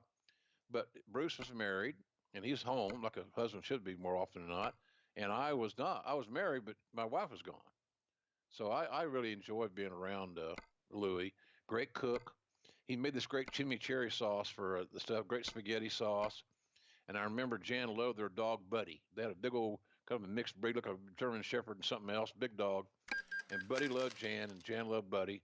And they didn't want Buddy eating treats, but she would bring these little treats over for Buddy every time she came over. And Pat would grumble and bitch and moan, and Louis would just kind of tolerate it, you know, because Buddy was like their son. So I'm not being facetious either. People that got pets they love understand that. Sure. But Louis was a good man. But Louis loved to give you his philosophy of things, life, all kinds of stuff. I remember sitting around when I got hired. I didn't have specific stuff to do, and I was really getting bored. And he said, "Well, you just need to chill, because sooner than later, with your skill set," he said, "I can tell you, Vince already likes you. You're going to be really, really busy, much sooner than later." And lo and behold, he was exactly right. Yes, you were. In the King of the Ring semifinale, we've got Ken Shamrock and Jeff Jarrett. They go 5 minutes and 29 seconds. It gets 1 star in the Observer. Meltzer would say the crowd wasn't into this match at all. The two didn't miss any moves, so there was nothing wrong with the match, but they didn't have time to build, and they had no heat going in. Shamrock nearly killed himself when he did a running Hurricane Rana, and in turning over, appeared to hit his head on the mat, and then clamped on the ankle lock for the submission. Not the best match, and this is an interesting time for Jeff Jarrett, because it feels like he's got a big presentation. He's got a manager. He's, got a catchphrase. He's got pyro. But for whatever reason, it's not connecting with the audience. What do you remember about this match, and what'd you think? I've always believed that if two talents are over, that if you're restricted on time, you can still, I don't want to say salvage a good match. You can tell a good story if you're both over. If you got something going for you when the bell rings to start your contest. And Kenny was upward going up, but Double J had not gotten quote unquote over at that time. So there was not a great interest in that situation. His presentation, I think he had Colonel Parker with him at that time. I don't know what name I can't remember what name he used, but nonetheless, he was a talented son of a gun, and a hell of a hand in his day. Tennessee Lee, I believe, is what he called himself. Yeah, there you go. Some stereotypical Southern horse shit. Sure. So that's the mentality there sometimes, but that's like Vince wanted me to wear like those jackets that Porter Wagner used to wear on a TV show that had those wagon wheels on it and rhinestones and all that shit. Yeah. That was proposed to me one time. I said, I'll wear the hat all you want. I got to liking the hat eventually, but I said, I ain't gonna, come on. I had no credibility, Vince. I look like a fucking clown. Look, I want to get these guys over. We need to get Talon over. We're not drawing any money. Right. So he backed off that idea, but I don't think that the audience ever accepted that combination in a serious way. It's not an indictment on either guy. It just didn't click at that point in time. Now, Jeff finally got over when he started affiliating with Road Dogg. And Road Dogg was the star of that combination because he had more charisma than Jeff did. Great talker. The roadie, it was great. And Brian's been still contributing there all this time. So they weren't over. So if you got two talents that are not over, it wouldn't make a shit, Conrad. Contrary to what Meltzer might say, if they had 15 minutes. Right. They still ain't going to get up. They're not going to get the people emotionally invested because they're trying to get over and they're not. Turn right. So that's kind of where we were there. I didn't think the match sucked. It wasn't a great match. And because, again, it shows that the crowd can have such a predominant influence on our perception of a performance. And, they worked like exactly 100%. They didn't miss any moves. Right. It just, nobody cared. I didn't think also maybe, I've thought of this before too. I'm not so sure. Turn right. that people really thought Jeff could beat You Shamrock. have arrived at your destination. And that probably Your had a little route bit to play into it. is now finished. Yeah, I mean, when you've positioned him to be the, America's badass, the world's most dangerous man, it's hard to imagine that the fake ass country singer is going to beat him up. Correct. In the other semifinale, we've got Rocky. Why put doubles in a non-double area then, SCS, for fuck's sake? 25 seconds. Meltzer hated it. He gave it a negative half star. He called it awful. Said it also had no heat. What do you think? This is not the best match for either guy, but this match sort of sums up Dan Severn's WWF career. He had, some success on the independents, and of course he was with you guys for a little while, but for whatever reason it never really clicked, and it felt like it didn't really click in this match either. No, you're right. Meltzer didn't like Dan Severn taking a pinfall loss because it was going to hurt him in Japan. And I really appreciate Dave's loyalty, his dedication, his fandom of all things Japan, and has been that way for years. I've learned a lot about Japanese wrestling from Dave, but the world doesn't start or end in Japan, nor does it start or end here in America. But sometimes I think that Japanese stuff is given more credence or more weight than maybe it deserves. Not sure. It's my opinion. I like it. I enjoy doing their matches, but I think sometimes Dave's a little bit biased as it relates to the Japanese thing. Dan Severn was a guy that I hired, and I'm proud that I hired him. I just saw him at StarCast in Vegas. Yep. He's a class act, Conrad. He's a class act. I don't know how your dealings was with him in Vegas. Phenomenal. He's educated, grounded, level-headed, amazing amateur background. And we all knew, we'd watched, we were a lot of MMA fans, including myself, knew that Kenny, Shamrock, and Dan were 1-1 against each other. It just seemed to be too predictable that they would meet in the finals. Plus, I don't think that any of us were overly confident that they had the chemistry to perform a worked pro wrestling match to any large degree to be the king of the ring. It just didn't feel right. And I think that, you got to understand too, that there was all kinds of, Shamrock was way outnumbered out there. D'Lo Brown comes in with that silly gimmick I gave him about the chest protector and he did the Big Frog Splash. He had all the nation guys in and out and around.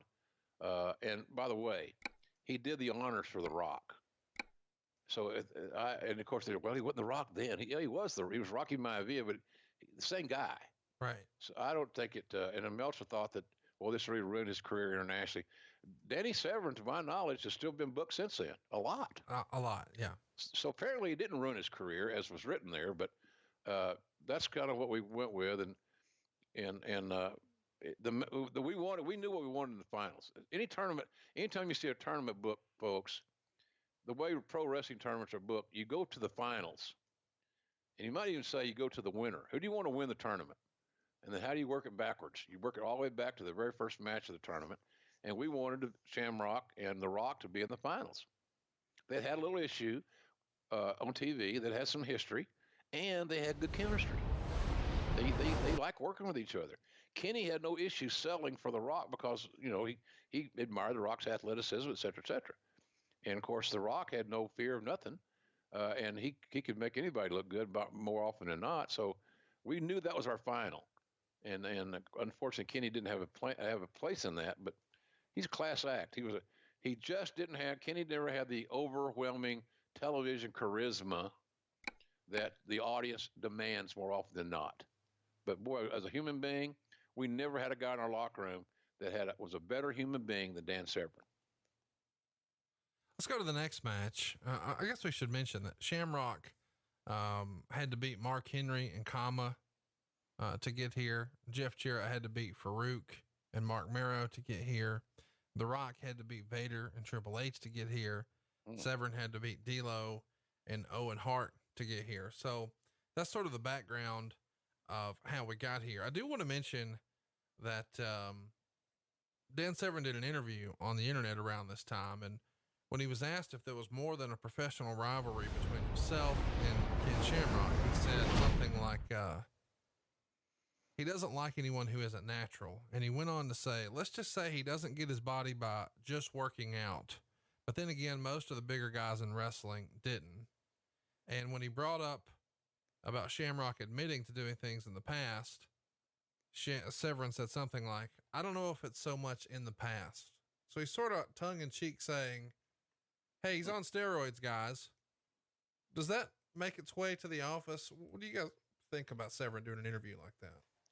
Well, it wasn't advised to talk about the steroid situation concerning the legacy of steroids in the WWF back in the day.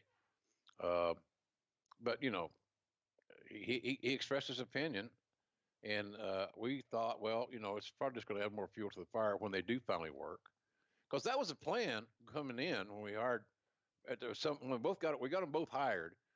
We had definite talk about doing a Severin and Shamrock program, but just not in the finals of the King of the Ring. Right. So, but no, Danny's very outspoken, but Danny's honest. He wasn't trying to stir the shit as much as he was answering a question and gave an honest answer as he saw it. So at that point, you know, you hope that, well, maybe they'll add a little log to that fire. And if we finally get Shamrock and Severin, people want to see it. I know this sounds crazy, but you worked in talent relations for a long time. So I've got to ask, did you guys ever have some sort of coaching with a PR person or yourself or anything like that about, okay, guys, if you're doing an interview and something like this comes up, here's a couple of key phrases or go-to statements you can slide to so you don't put yourself or the company in a bad position? Honestly, no. I'm sure they do today, I would think. You know, we didn't have the size staff that the talent relations department has now, and all the players involved, performance center, et cetera, we didn't have that big a staff, you know, so we didn't have the bodies to go around, and I'm thinking it's a great idea, but you know, we saw something. The internet was not nearly as prominent as it is now, obviously. Yeah. Gosh. So we didn't have any official meetings about it. You just hope the guys would use their common sense and their logic when they did an interview. And a lot of times the interviews we set up, you know, with a newspaper in the local market, whatever, but we didn't have that many problems with it. And quite frankly, other than mentioning the steroid issue, which you can't really run from, you just don't want to bring it back up. Right. You can't sweep it under the rug. Let's just not bring it up as a topic of conversation. But I don't remember talking to, I remember talking to Dan, and you know, he just was a matter of fact with it. He wasn't like, well, Kenny, I don't like Kenny. Never that. Right. He just was a matter of fact and answering the question. And so it's kind of hard to get pissed off at him when he's probably telling the truth. Let's get to the next match here. We've got Brian Christopher teaming up with Scott Taylor. Of course, we know what that's going to become one day. And they're going to take on Al Snow and Head. That's right. That's real here. The stipulations are, if Snow and Head lose, then Snow has to leave the WWF. And, yeah, this is really the first time we see, Christopher and Taylor on national TV like this. Of course, we know they're going to go on to be Too Cool. What'd you think of their first outing like this? And, most importantly, what'd you think of the finish? And let me mention that Lawler's involved here, and Head is an active participant. Head is the mannequin Head was Al Snow's tag team partner. It is. And they find a way. I know what you're thinking. Well, that's fucking ridiculous. How can you pin a Head? Well, they thought of that. Brian Christopher gets a bottle of Head and Shoulders shampoo. Probably the Head had dandruff. I don't know. And he puts Head on top of the bottle and then covers the shoulders of Head and Shoulders, the bottle of shampoo, and Lawler counts 3 because, well, inanimate objects can't kick out. Negative 2 stars. And you even acknowledge in commentary that this is a travesty to have this on television, which is probably the first time you've just outright admitted, boy, this sucks. What do you think? I thought it sucked. And, you know, wrestling fans are smarter than some of the administration in every company that I work for are given credit for being. omnipotent bookers sometimes look down at the wrestling audience like they're peons, pissants, or whatever, and they don't have any brains. That infuriates me to have that dialogue with somebody. It was an embarrassment. It was a lousy, creative idea, and sometimes Vince's deal that he would save face or try to save face for his writers, not emasculate them, because I had a problem with that sometimes. It was well, it was a let me up segment. Well, the show's too heavy. Heavy meaning dramatic, whatever. So it was a let me up segment, a little comic relief. I understand that concept, and I don't disagree with the concept. It was just crappy entertainment, and it just was ill-conceived. And I basically said as much on the air, which did not. I don't think I got any Christmas gifts that year from the writing staff. I mean, it sucked. It's one of the worst things you've called. I guess we should mention though that Al Snow came up with the head gimmick while he's in ECW, and a few months prior to this, it was one of the hotter things. Even a month prior to this, in May, he headlined an ECW pay-per-view. I think it was called WrestlePalooza against Shane Douglas. I think that one was in Marietta.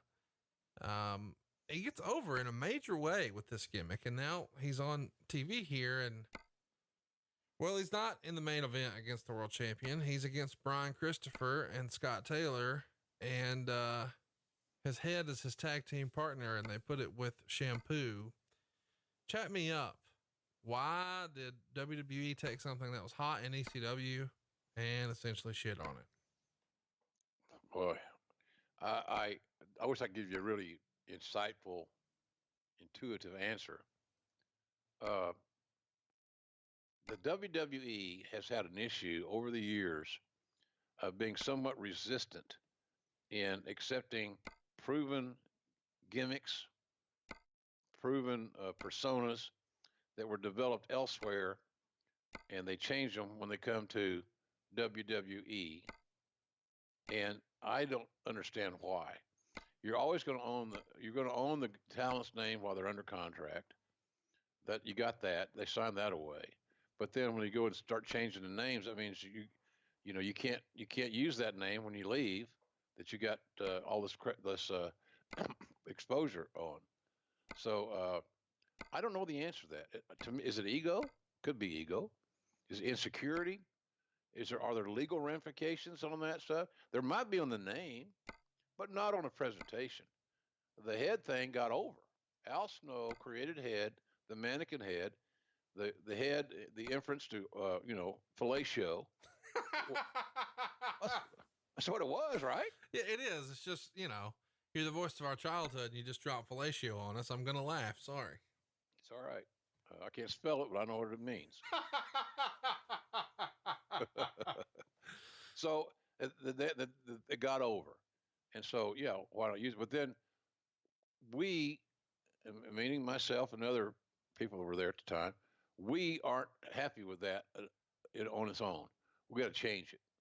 Why do we have to change it? I don't know the answer to that. It doesn't make any sense to change it.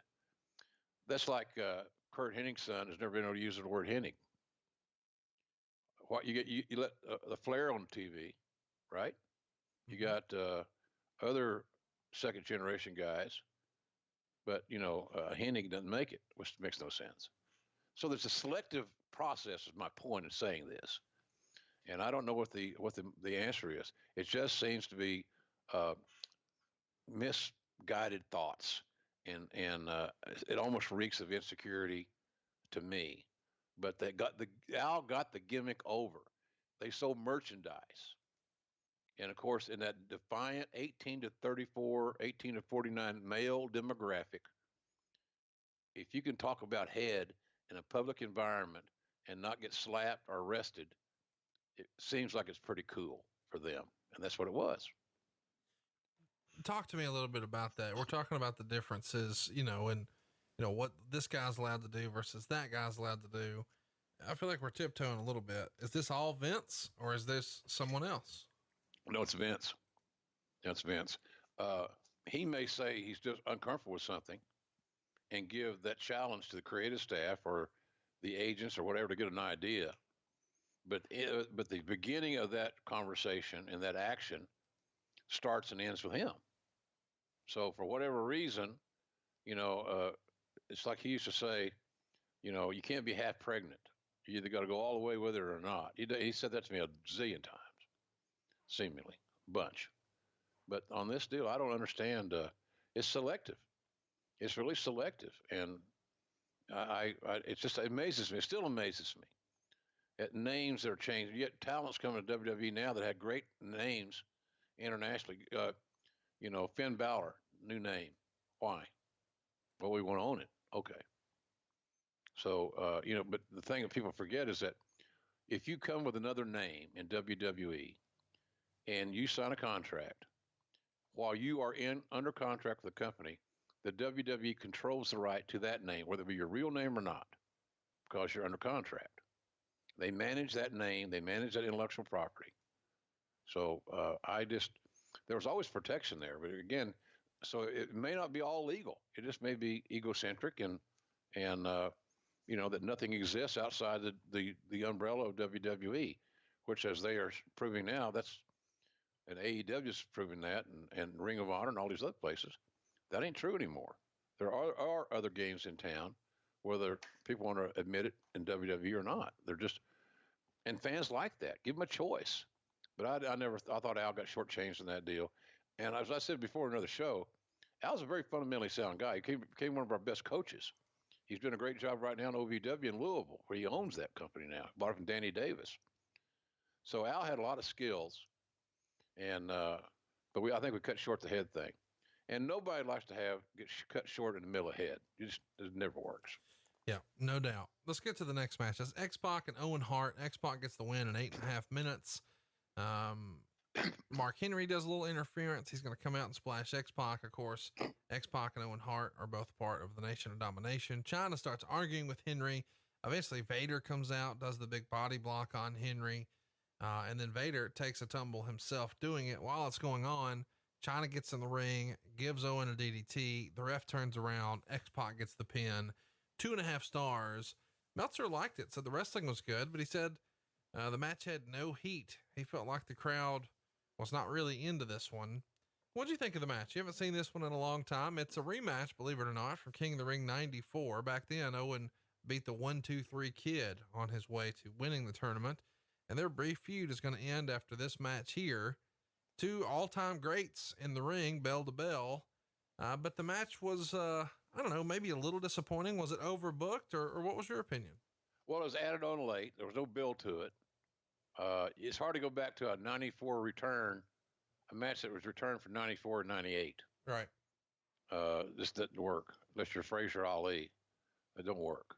But both those guys, Owen and Sean Waltman, X-Pac, 1-2-3 Kid, whatever. Two of my favorite workers, two of my favorite guys. I love both those guys. Sean's got his podcast going. He's straightened up his life, and he's doing well. I'm proud of him. I love him. But nobody came to see that match. He had no advertising, had no promotion, had no advance, nothing. It just dropped out of thin air, and here it is. Because again, the show was a little bit underwritten. We had injury issues. We needed the time, and there's anybody that should not have any problem saying that. Well, under normal circumstances, the match between Sean Waltman and Owen Hart would have been anything but excellent, unless it's cold and there's no story and it's not featured. The match, this show was about three things. It was about the new King of the Ring. Number two, it was about the Hell in a Cell. And number three is about the First Blood. And I'm not so sure that when it's all said and done that the number one and number two didn't trade places, because the Hell in a Cell became, immortal in that respect. Sorry, Hulk. Yeah, this is a bit of a one-match show, but we're not there yet. Let's keep it going. An unannounced match again. The New Age Outlaws are going to get a win over the Midnight Express to retain the tag titles, 9 minutes and 54 seconds. The Midnight Express here, this is the new Midnight Express. You may remember that this is, maybe not the best idea they've ever had. But they are acknowledged as being the NWA tag team champions, even though the NWA gimmick had at this point not been acknowledged. But they do acknowledge that Billy and Bart were former wrestling brothers. So, of course, Billy Gunn, part of the New Age Outlaws, Bart Gunn, now part of the Midnight Express with Bob Holly. Jim Cornette here is involved, and you and I have never really talked about this, but I know he's a huge Midnight Express fan, being part of that legendary trio. He had to be a big NWA fan, but God, this sucked. And when did Cornette know it sucked? Was he for it until it happened and then he wasn't for it? What do you remember about the new Midnight Express? I don't know when we'll talk about him again. Yeah, cold match again. It wasn't the Midnight Express. Right. It was Bob Holly and Bart Gunn. and so for us to saddle two guys who are both tough, fundamentally sound dudes. I mean, two son of bitches that if you come hell or high water, they're going to be at work. A lot of respect for Bart Gunn and for Bob Holly. But my goodness, it's just none of those things ever work. I've used this illustration before. Old school wrestling fans remember Sifi Afi as a Samoan guy. I think it might have been a fake Samoan. Hell, I don't know. But he was going to be the next Jimmy Snuka. So the only thing worse than if you got somebody named, instead of Jimmy Snuka, you got somebody named, Mini Snuka or whatever. It's a ripoff. It never gets over. So the new Midnight Express was going to shit the bed. Cornette knew it was going to shit the bed. It wasn't Dennis and Bobby. It wasn't Bobby Eaton and Stan Lane. The only commonality of that whole deal is you had Cornette and his tennis racket there. That's it, and the name. Right. So nobody took it seriously. It was added to the card, and just the Midnight had we didn't do them any favors. So, because I'm not going to say, well, they weren't either one good workers. They were both excellent workers. But again, there were no vignettes. There was no introduction. There was no anticipation. No nothing. So how could anybody expect that match to be really good with no story? It's not going to happen. I was not surprised, Conrad, that the match didn't get over, because my question to you, and I'll answer this question: how could it? Right.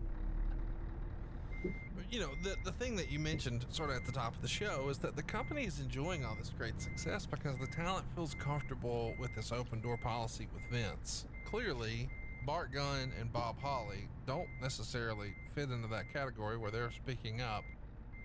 But Jim Cornette could have. Jim Cornette used to book at the house on a regular basis. So why does Cornette raise his hand and say, God damn, this sucks and we shouldn't do it this way, and if we're going to, we've got to pass the torch, we've got to tell a story, we've got to have vignettes? Or at this point, is Cornette just fucking burnt out and ready to do his job and collect the check and go home? No, I don't think he's ever been that way. The latter. I think that he did raise his hand. I think he did make some discuss it. But, it's the old deal where I'm thinking Russo probably had a good rapport with Bob Holly and Bart Gunn. He sees those guys. Can we recreate something that had a good name identity? It just was never going to work in that regard. But, a lot of guys, and I probably was in that group too, you give the benefit of the doubt to two guys that deserved the opportunity to get a push and to get promoted. So I was always for that. So if you could repackage Bart and Bob Holly, then I'm all for that. But why in the goddamn hell did we have to give them the name the Midnight Express? Right. It made no sense. So I'm sure Corny is not bashful about expressing himself. I think things like that may have been part of the cause that he just detests Vince Russo so much nowadays. Keep but right, it just and then turn right. Ill-conceived, was never going to work. And I hate to sound like a naysayer. I know it all. I don't Keep know it right, all. and then turn right. Give him another name. Yeah. How about that, Einstein? Just give him a goddamn another name. Why do they have to be the Midnight Express? Because we got Cornette? Well, then Cornette could manage them with another name. He could say this team reminds me of my Midnight Express. They're that good. But nope, we give them the same damn name. Didn't make no sense. So in the future, if you're keeping score at home, if you put the word new in front of it, it's not going to get over. Nope. Next up, we've got Shamrock in Maivia. This is the King of the Ring tournament finale. The winner is going to be your King of the Ring. And of course, we know that's Ken Shamrock. It takes him 14 minutes and 9 seconds to get the win. It's their third pay-per-view match between the two in 1998, and it's just June. The first one was Royal Rumble. Of course, the rematch was at WrestleMania, and now this one. So there's a trilogy of pay-per-view matches, and it does feel like Shamrock is poised for a big push here. Hunter Hearst Helmsley is doing commentary at ringside. You may ask yourself why that is. Well, twofold. We're trying to keep this angle with Rocky Maivia going. Of course, they're going to square off in a ladder match at SummerSlam in a couple of months. But most importantly, he is the person who won King of the Ring 97, which we covered last year. The match was pretty good. 3.25 stars. What'd you think of the match? And then I want to talk to you a little bit about why more wasn't done with Shamrock. Yeah, I've asked Bruce this a lot. It does feel like if you're paying attention to the way the rise of Shamrock goes here, he becomes King of the Ring champion. He wins this trilogy with Rocky Maivia. They're all on pay-per-view. He seems like a bankable guy. Fans are believing him as a badass and the world's most dangerous man. But he doesn't ever really get a spot against Austin, which feels like maybe a lost opportunity. Before you comment on that and give me your 2 cents, what'd you think of this match with The Rock here in their last match of the trilogy? I liked the match. Very athletic. Kind of unpredictable, because you really thought that the deck was so stacked against the world's most dangerous man that somehow or another he would not make it to the finish line. And then turn right. Because Rock was a big member of the Nation of Domination and strength in numbers, etc., etc. But the goal was always to try to get Kenny over. And, Rock being the heel. Now, if the roles had been reversed, I'm assuming Rock would probably gone over. But, Vince was willing to try something different. There had not been a lot of babyface King of the Ring winners. Bret Hart in 93, I think, was one, obviously. But after that, there were few and far between to this point in that 5-year period.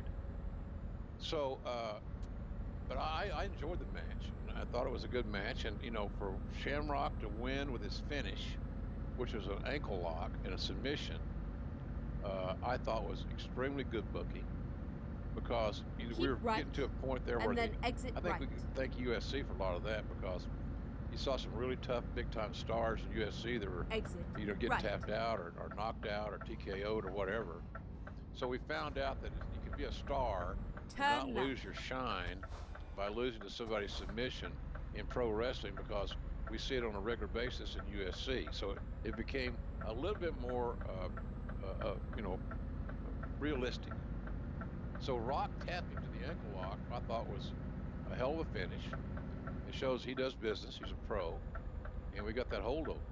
So I thought they had a nice match, and the finish was a little bit surprising, because you're thinking, well, there'll be a miscue, there'll be something, and Shamrock will grab a quick one, as they say, inside cradle, roll up, whatever. Keep left. No, he beat him with his finish, which I thought was smart and right spot on.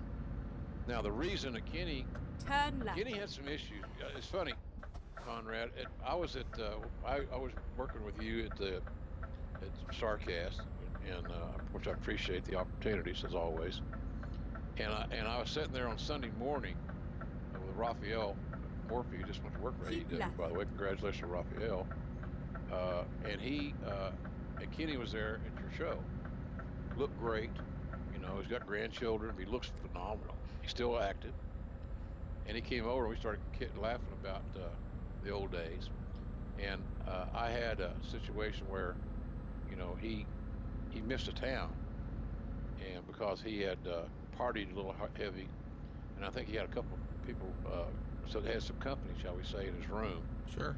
And they all overslept. And I want to say, I might be wrong on this, I want to say that he was booked at El Paso. And all due respect to El Paso and their great cuisine, there ain't a lot of flights getting in and out of there from where the hell we were. He missed his flight. The next flight was not going to get in there until after the show was over, so he didn't go. And so, that was a weekend deal. So, of course, I've got to bring it to the principal's office, so to speak, on Monday at Raw. And I can't do this. I give him a little fine, reprimand. Kenny got it. Reliability, buddy. We can't rely on you to make the damn towns. How are you gonna get it? You want to push. You want to make a lot of money, right? Yeah, I deserve it. Well, the guys that deserve it go to work. And I always had Jerry Briscoe around just so he could pull Kenny off of me. He started to kill me. And then he missed another one several weeks, but in the same ballpark. So I sent somebody for him at a TV, and then I remember there was a loading dock, a big loading dock, which are most of the buildings, but a big loading dock. So I tell Briscoe, I said, look, I gotta go out and talk to Shamrock. He ain't gonna like what I got to say. If I ain't back in about 10 or 15 minutes, somebody come get me and take me to the hospital, will you?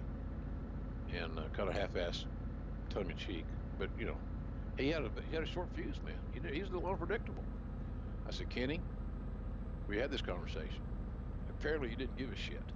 Apparently I don't mean nothing in your life to where you're just going to do what you want to do anyway. But that's not how it's going to work here. So here's where we are. I'm going to fine you a week's pay for missing this town. And no, you would not have made nearly this much money on the payoff of the town. But I don't know any other way to reach you. So, and I think he was making at that time maybe $250, $300K.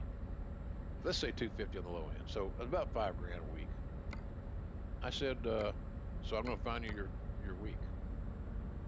And I said, or we can part ways. And we can't do business this way. And I said, I talked to Vince about it. We're very disappointed. We see great things in you. And he apologized, he was contrite, but he still cost him $5,000. And we laughed about that, thank God. In Las Vegas, we did a flashback when we put me in the ankle lock. My fat ass wallowing around in Vegas. But we had a good chat. But he had matured. He's matured now. He's not doing the, guys don't understand, man. And I could tell you this from JR's point of view. I'm not the best drunk in the world. I could be a miserable bastard when I drink too much. And that's been pointed out by my late wife more than one occasion. And no, how about this? You're just fucking mean. That's what you are. No, I'm not. I'm not mean. I'm a lovable bastard. No, but when you're drunk, you're fucking mean. You want to? I was blaming it on my heritage. Cherokee Indian, man. You feel Indian's firewater. I can be. All of a sudden, I'm Vader size. Hypothetically, though, if you've had, if you're in Las Vegas and you're drunk, for some reason you're not mean there at all. It's weird how when you introduce a little something extra in there, you're not mean at all. It's called dispensary. Yeah, there you go. So folks, when you get on this program, you get a lot of extra stuff here, man. Tell your friends about us, will you? So anyway, Kenny got he got more responsibility. He was booked a lot. I mean, I had him booked. I mean, we run a show, he's there. But I guess he got a little bit burned out on the road, and he had opportunities and significant offers to go back into MMA. Right. And in the MMA, instead of him wrestling 5 nights a week or 4 nights a week for WWE, he could fight 2-3 times a year in MMA and make good money and be home training, except for going for fight week or something. And so that's what we discussed. And when he left, I said, the door's open. You can come back anytime you want.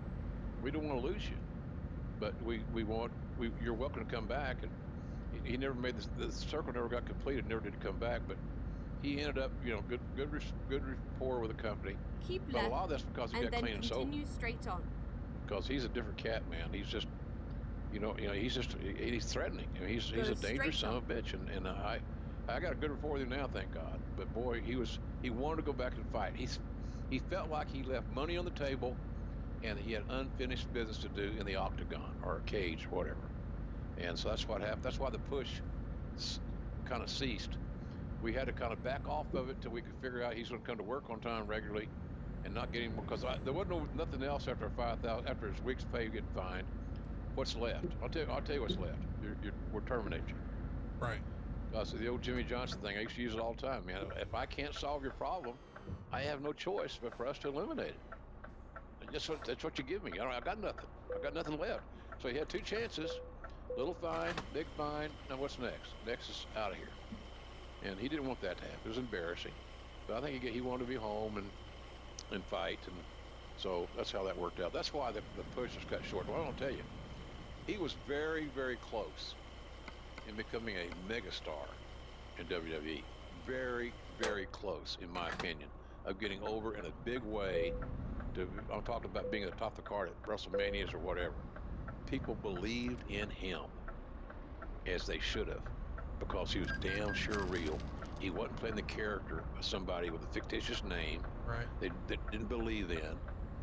And he knew what he could do, and everything he did was so damn smooth and realistic. And so he was that close, man. I'm talking that close to becoming a major star. And losing him, to go back to MMA, hurt us. It wasn't a good thing because we put a lot of money into him, a lot of time. So that was the deal on Kenny Shamrock. And I got all respect in the world for him nowadays. You know, he's clean and sober. He looked great, clear-eyed. God dang, he still looks like he could whip anybody's ass in a room type thing. So big fan of Kenny Shamrock, but we had to grow together, and we did. So the next match is why we're really here. It's Undertaker and Mankind in a Hell in a Cell. You got to go back to 1997 and you see The Undertaker take on Shawn Michaels in the very first Hell in a Cell match, October of 97. Go straight on. It really changed cage matches. Just a phenomenal match. It was a 5-star match in the Wrestling Observer, and everyone who saw it would agree. Just one of the absolute greatest matches of all time. And in that match, we saw Shawn Michaels about halfway down the cage take a bump through the announce table, and now the stakes have been raised. So we've got another Hell in a Cell, and Mick Foley is going to take it to a level that maybe it should have never been taken to, and we'll talk about it today, but nobody listening to this has not seen this match. One of the most famous matches in wrestling history, not just WWF or WWE history, but all of wrestling history. It goes 16 minutes. It's unbelievable. Most people remember when The Undertaker threw Mick off the cage. You said, good God Almighty, that killed him. As God is my witness, he's broken in half. And we've talked about that Time to for get years. the job done. You continued with this great commentary, and some people have said that the wrestlers play the music and the announcers provide the lyrics. And your lyrics here when he's getting off the stretcher are, how in the hell is he standing? And after he gets off the stretcher, some minutes after being thrown off the cell, look at this. He's got a smile on his face, for God's sake. Are you kidding me? He wants to go back up. After he's choke slammed through the roof of the cell, will somebody stop the damn match? After he's choke slammed, again, enough's enough. The poor son of a bitch, he's broken in half. After he goes through the thumbtacks for the first time, good God, he looks like a human pincushion. I mean, this match is just one of wrestling folklore forever. And Mick Foley would write in his book, he had been tentatively scheduled to face Stone Cold at King of the Ring in a special Hell in a Cell match. Unfortunately, as I learned with the aid of a phone call, the feeling was that Foley Austin 3 wouldn't. Vince Russo broke the news, and as he did, I could feel my heart sink. I knew that Mankind wasn't over, but I was hoping that the office wouldn't catch on to the current apathy for a while. And Russo's comments made me realize they had. Quote, Cactus, we're just concerned that the audience won't buy another match with you and Steve. So I'm definitely out of the cell match, I said, with a whole lot of sadness in my voice. No, an excited Russo corrected me. You're still in the cell. It's just that it'll be you in there with The Undertaker. Now Austin will wrestle Kane for the title. Mick says he was overjoyed, but minutes after hanging up, he started to feel as if being in the cell was certain failure. I'm screwed, I thought. I suck inside a cage. Undertaker has a broken foot. No one cares about me. And besides, was the world really calling out for a 6th Undertaker Mankind pay-per-view encounter? At that point, I had no idea that it would become the most talked about match of my career.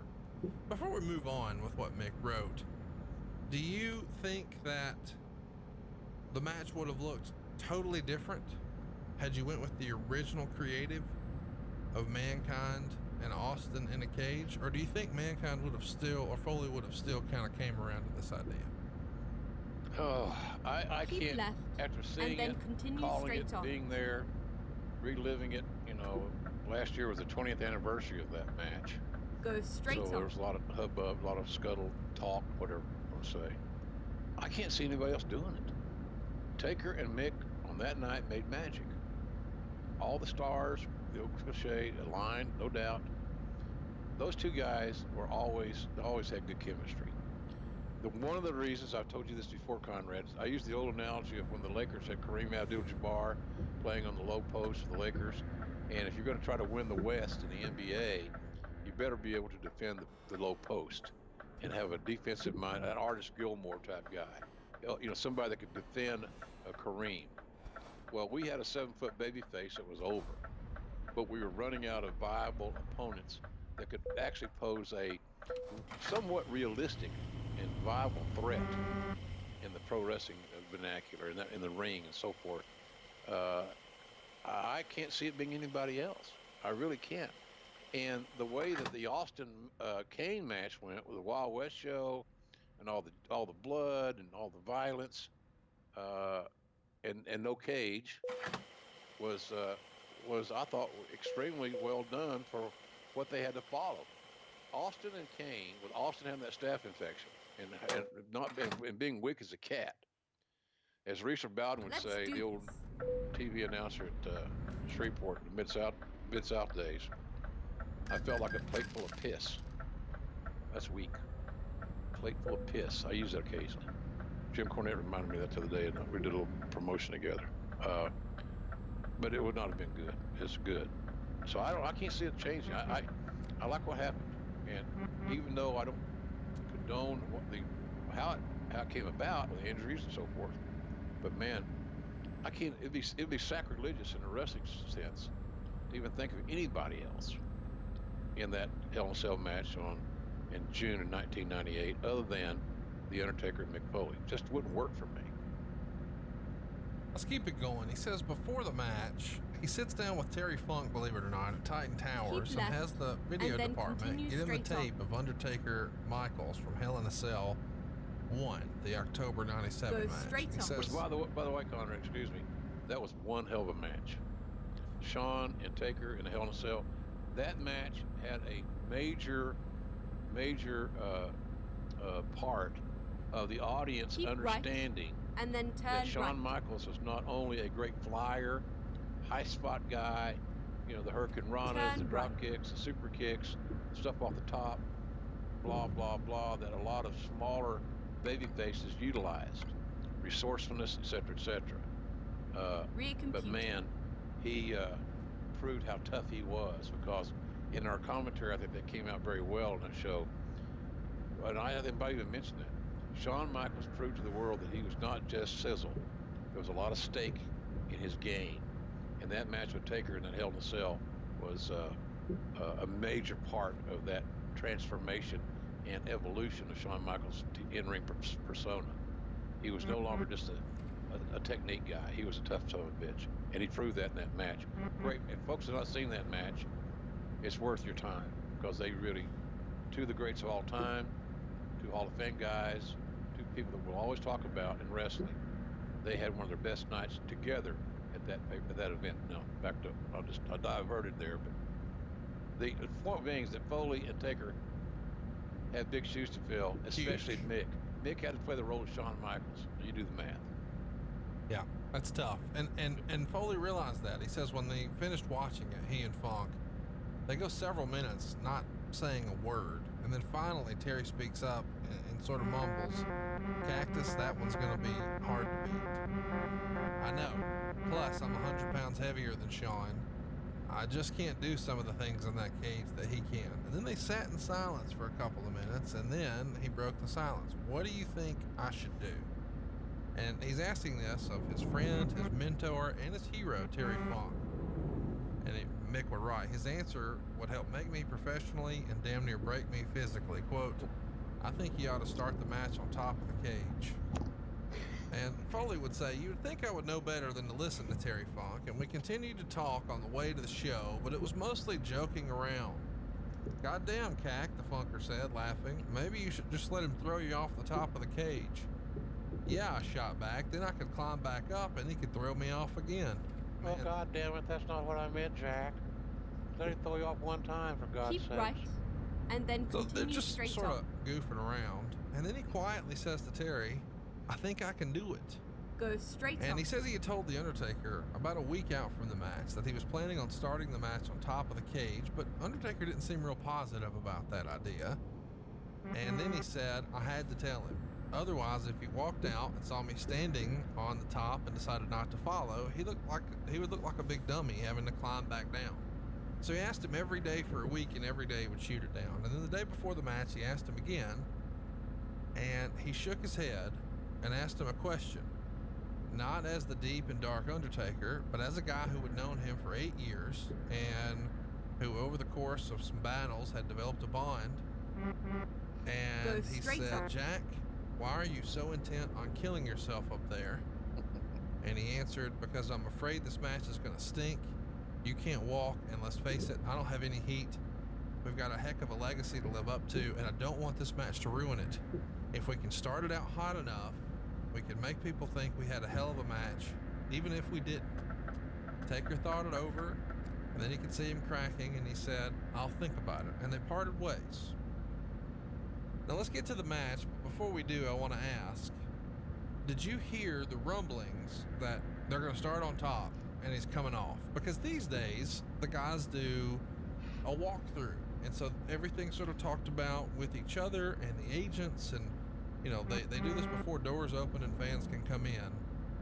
Do you remember it ever being discussed ahead of time? I thought it was just a absurd rumor, and it just locker room talk, because it was unbelievable that somebody would even consider doing something like that. It was unprecedented. There was no way to do it safely. There was no way to execute that maneuver and do it safely. Now, some smart ass out there listening might say, "Well, they could have had they could have broken his fall with some kind of padding or whatever." Well, yeah, a lot of things could have. They could he could have been in a harness or something too. Go straight on. It was silly, because you never want to put the talent in a position where it's not just simply a fact that there's no margin for error. There's going to be error. You can't do this and not hurt somebody. And the other issue is that we already had Austin with a bad elbow, bad wheels, neck. We got Taker with bone spurs, and his foot's all problematic. God dang, man, we didn't need to lose any more people. So I heard the idea, just casually discussed, along these lines. "Hey, Jared, hear what Nick's latest idea is?" I said, "I'm afraid to ask." Well, he's thinking about doing something on top. Not starting. He's thinking about doing something on top of the cage. So I didn't know how that was going to end or whatever. But I just thought, well, I'm trying to figure out in my mind, how can he do that and not kill himself, or at least be hurt and be off work for a while, and maybe for a long while. So I just blew it off. I didn't think any more about it. I thought, it's that absurd. It's not going to ever happen. So when it happened, I almost took a dump in my tuxedo. Let's keep it moving here. He's talking about in his book, when he's on top of the cage, he comes out, he climbs up, and he's looking back at the aisle, and he sees the Undertaker's really cool entrance. And normally before, he has a big bump, he gets a little scared, but it's what he called a good scare. And he says, "This is not a good scare at all." He says, "In fact, I saw no chance for a happy ending, and I walked back to face the aisle, and Taker was about to ascend. This is it, I thought, showtime." And he grabs him by the shirt and trunks, and I'm picking it up here directly from his book. "And suddenly I was airborne, 16 feet high and falling fast as the Spanish announcers dove for cover. It was the scariest moment of my life, but almost a relief when I landed on the announcer table and felt it crumple beneath my weight. I had missed the monitors, which was my biggest concern, and landed about as perfectly as one could hope for, but the impact had spun me halfway underneath a security railing so that my legs were in the audience. My upper body, meanwhile, was covered with debris of the table. At least, I mistakenly thought as I enjoyed the attention, the worst is over. And then continue. I was about as wrong on in that assessment as a human being can possibly be." So before we talk about anything else that happened straight on in the match, he talks about as he's laying there, his shoulder's hurting, it's dislocated from the fall. He feels a dull pain in his kidney area. Keep left. But he has this and then continue feeling straight of inner on. peace as people are trying to, work on him and help him because he knows he's pulled it off. One of the things I thought about for the first time a couple of years ago is what if he missed? God, Conrad. Disaster. I mean, he'd have been crippled. And maybe worse. And maybe then dead. continue straight on. Well, yeah, exactly. The thing about it is, see, there was not. Go straight on. We were on the ring and all that stuff was on the ice. There's a little plywood thing. Maybe not plywood would be the right word. It was a little thin wood that just for the ring and the chairs and stuff around the ice part of it was protected. There's no padding. Keep left. So and if then he missed continue straight the on. table, whereas the table would not break his fall to some small degree, you can only imagine what would have occurred. It doesn't, quite frankly, I don't know how he would have survived it. I really don't. It may be this. It may be this. Maybe the worst case scenario for him, if he had missed, was he would have been crippled and confined to a wheelchair for the rest of his days. But the other side of that equation could very easily have been, it could have been a fatality. And so that's why I was, hey, look, everything you heard me say, man, was unrehearsed. I didn't write shit down. I never did that. And I didn't know I didn't know he was going to go off, and I was mad. Go straight on. I was pissed off. How we, as an administrative group, from creative, whether it be Russo or the agent for that match or whatever it was, that we allowed that to happen. I was pissed off. It made no sense in the big picture, and I guarantee you, if you go back and watch that pay-per-view, folks, watch when McMahon came out to check on Mick, breaking his heel persona, you'll see a genuine concern on Vince's face, because he had realized that Mick's moving around, he's moving his legs, moving his arms, not knowing about the kidney and all this other stuff. I don't think he probably even knew that his shoulder was dislocated. Go straight but Vince had as strong a look of concern as I've ever seen him have, because we knew that we probably made a mistake in doing that, and we knew that he knew probably the same as me that we dodged a big-ass bullet. I mean, I hate to be that guy, but if he misses and his head hits the guardrail, that could have immediately killed him right away. Yeah. Snaps his neck, he's done. I mean, I hate to make a race comparison because I'm not a race guy, but I remember when Dale Earnhardt died, I saw the crash and I thought, well, I mean, it's not a spectacular crash. It's not end over end. It's not this glamorous, fiery tumble that we've seen in NASCAR when guys walk away. So I, like a lot of folks, assumed, oh, he's going to be fine. Yep. But that was the end. And it was because, I mean, his neck was broken and that was a wrap. And if his head hits that guardrail with that amount of distance, at that weight, at that height, I mean, this could be another tragedy. Instead, I mean, it was no easy task as it is. And Mick would write, climbing the cell with a dislocated shoulder was no easy task, but this time I wasn't scared or hesitant. I was running on adrenaline. I was literally flying in my heart as The Undertaker and I raced to the top. The crowd reaction was unbelievable. They had sworn the match was over, but they had just seen the damnedest thing in the history of the business, and now we were going to give them more.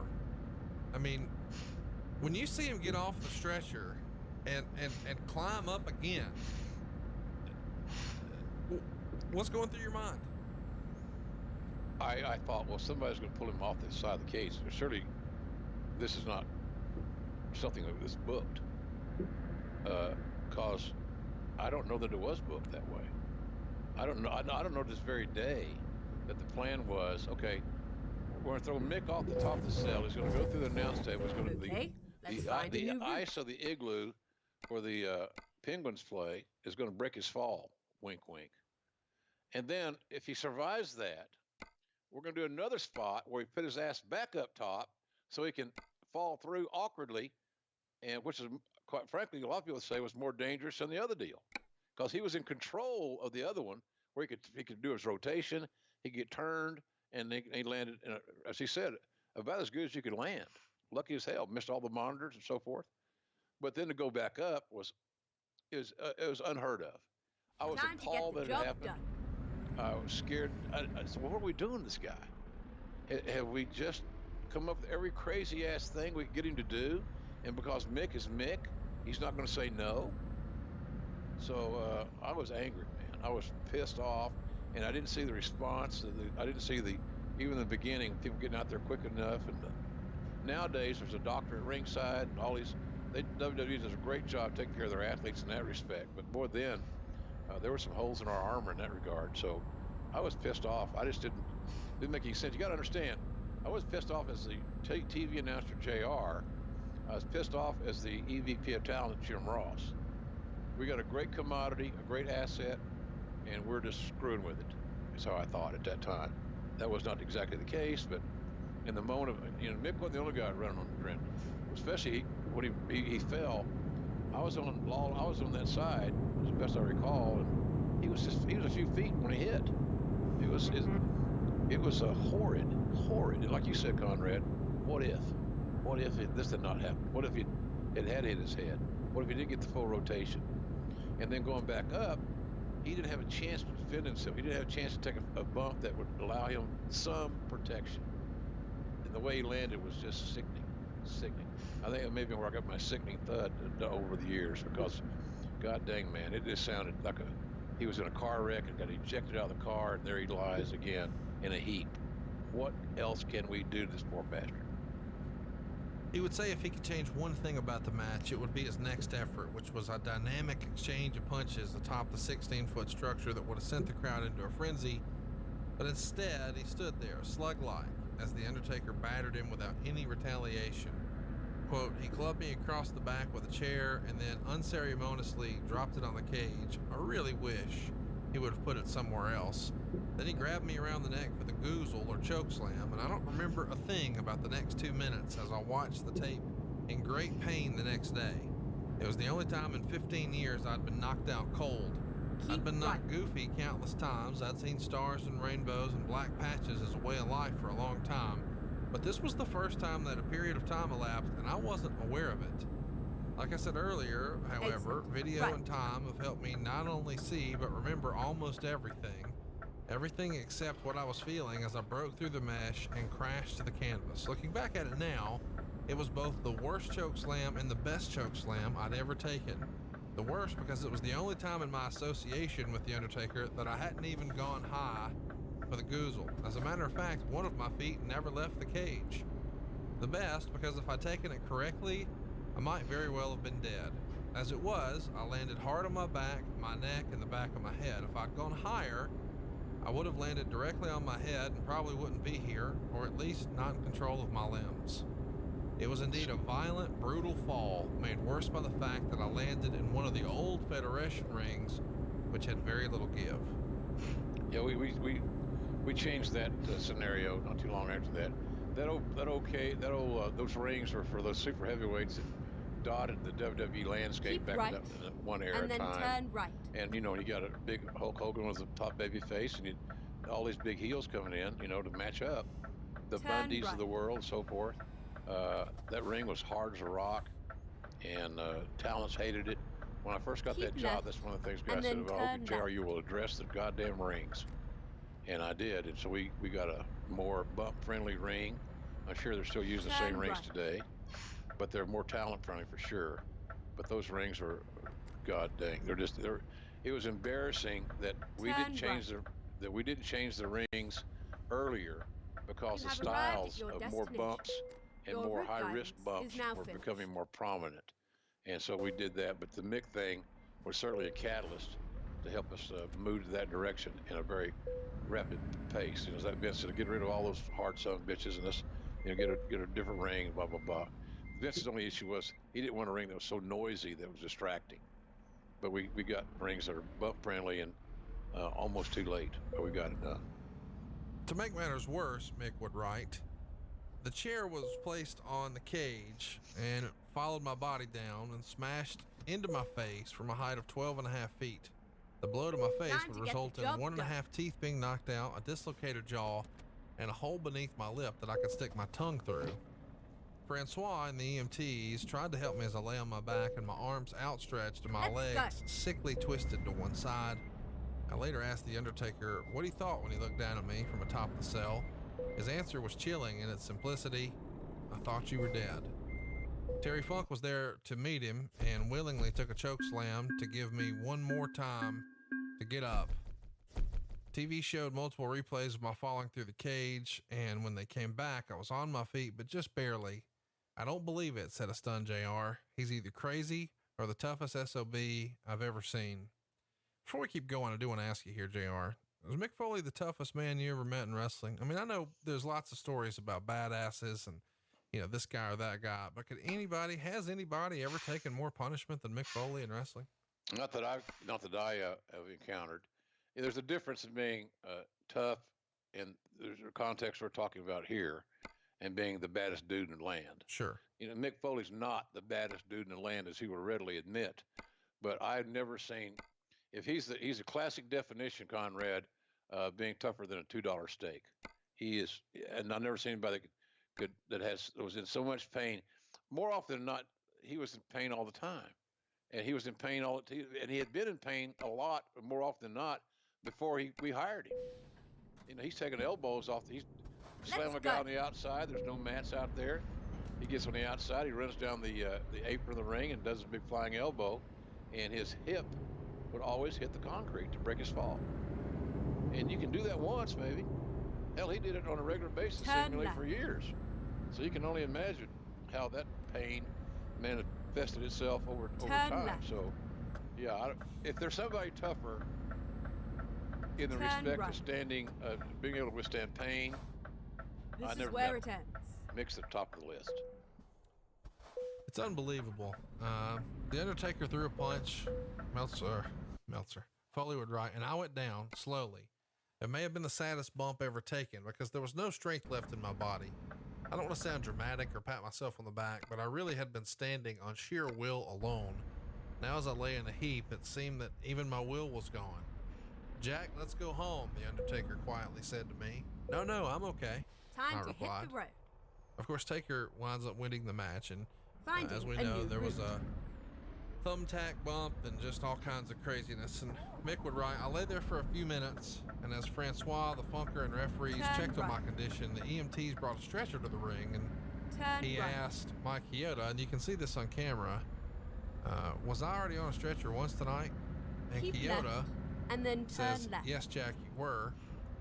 And then he says, then can you help me up? I don't want to be on a stretcher twice in one night, which is unbelievable. But as he's helped to the back with Chioda and Terry Funk assisting, the fans start to chant Foley, Foley. And JR summed it up. How can anyone not admire the effort of this man, mankind, Mick Foley, is beyond me. And he would write, when I walked through the curtain, I was met by a sound of applause from the remaining wrestlers and a hug from Vince McMahon. Despite recent media portrayals of Vince, he was genuinely concerned with my well-being. I responded by talking way too much, way too fast, and way too intelligent for a guy who had just been through hell. He had to have known that I was messed up. I was almost like a drunk driver who tries too hard to act sober that he gives himself away. My in-ring conversation with Mike Chioda was not the only one I failed to recollect. Several days after the match, I asked The Undertaker if I'd spoken to him afterwards. He laughed as he recalled our conversation. Did I use thumbtacks out there? As apparently what I'd come out with.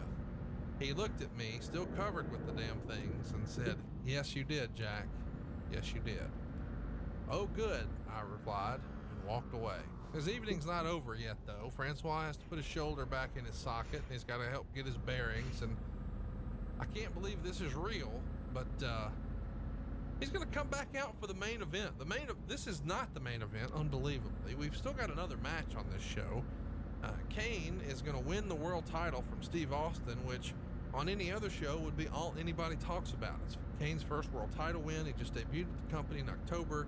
And fast forward, 6 or 8 months, and he's now beating the hottest act the company ever had in a first blood match. Go straight As a result, it doesn't matter what type of effort these guys had in the match. No one talks about it because of the match that just happened before, but Meltzer gave it 3 1/4 stars. It is interesting because it's the first blood match with a guy who is completely covered, including a mask. But maybe that's why, they're trying to paint the story they are, that of course he's got to overcome all these incredible odds, including being covered. But even after all the hell that Mankind's been in, he comes out for this match, as does The Undertaker. In hindsight, JR, did Mankind coming back out add to the story, or should that have been fucking it? Well, again, I was squeamish of the whole damn thing, but I would have said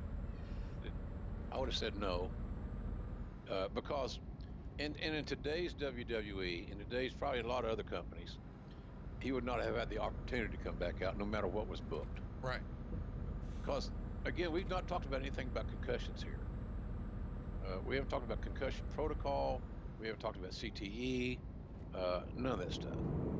So knowing what we know now from a medical standpoint, these athletes and these head injuries, these traumas, there's no way he would have been cleared to go back out there.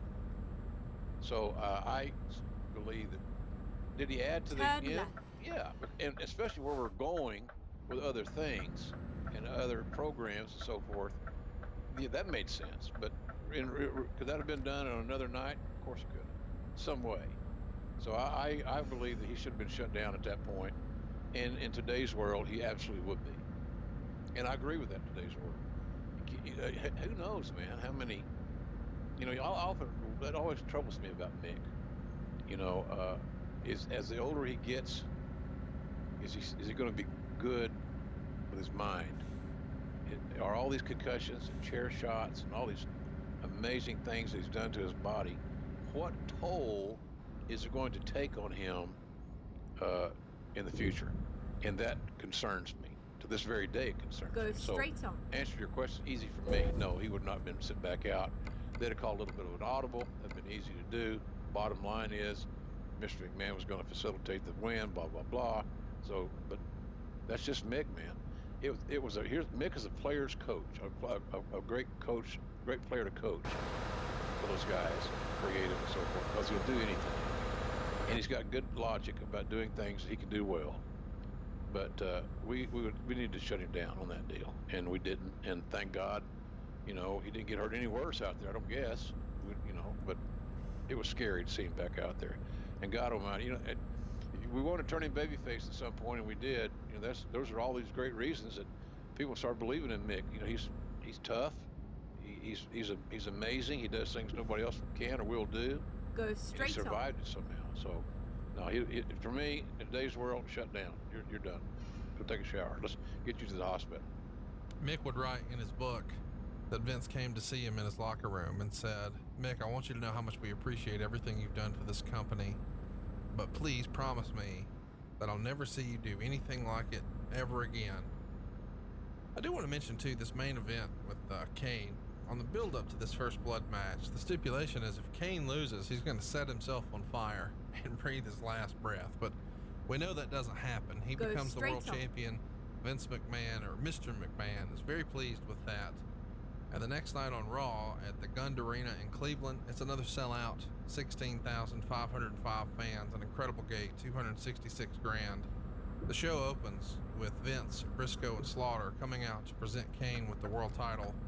Interestingly enough, it's not the same quote-unquote Big Eagle, the new design that Austin had been using. It is the old school Reggie Parks made Winged Eagle that Shawn Michaels and Bret Hart and guys like that held before Austin.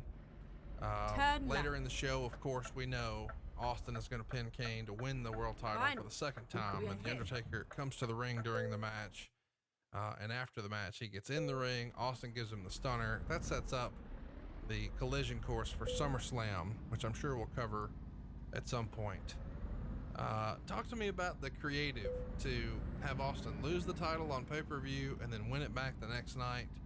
Is this normally these surprises, these quote-unquote swerves, were for television? Why the title change on a pay-per-view? Is it just to set up the rematch for Raw and pop a big rating? Because if so, it works. Raw does a 5.36 and Nitro does a 4.05. It winds up being the third highest rating in the history of Raw up to that point. Oh, well, The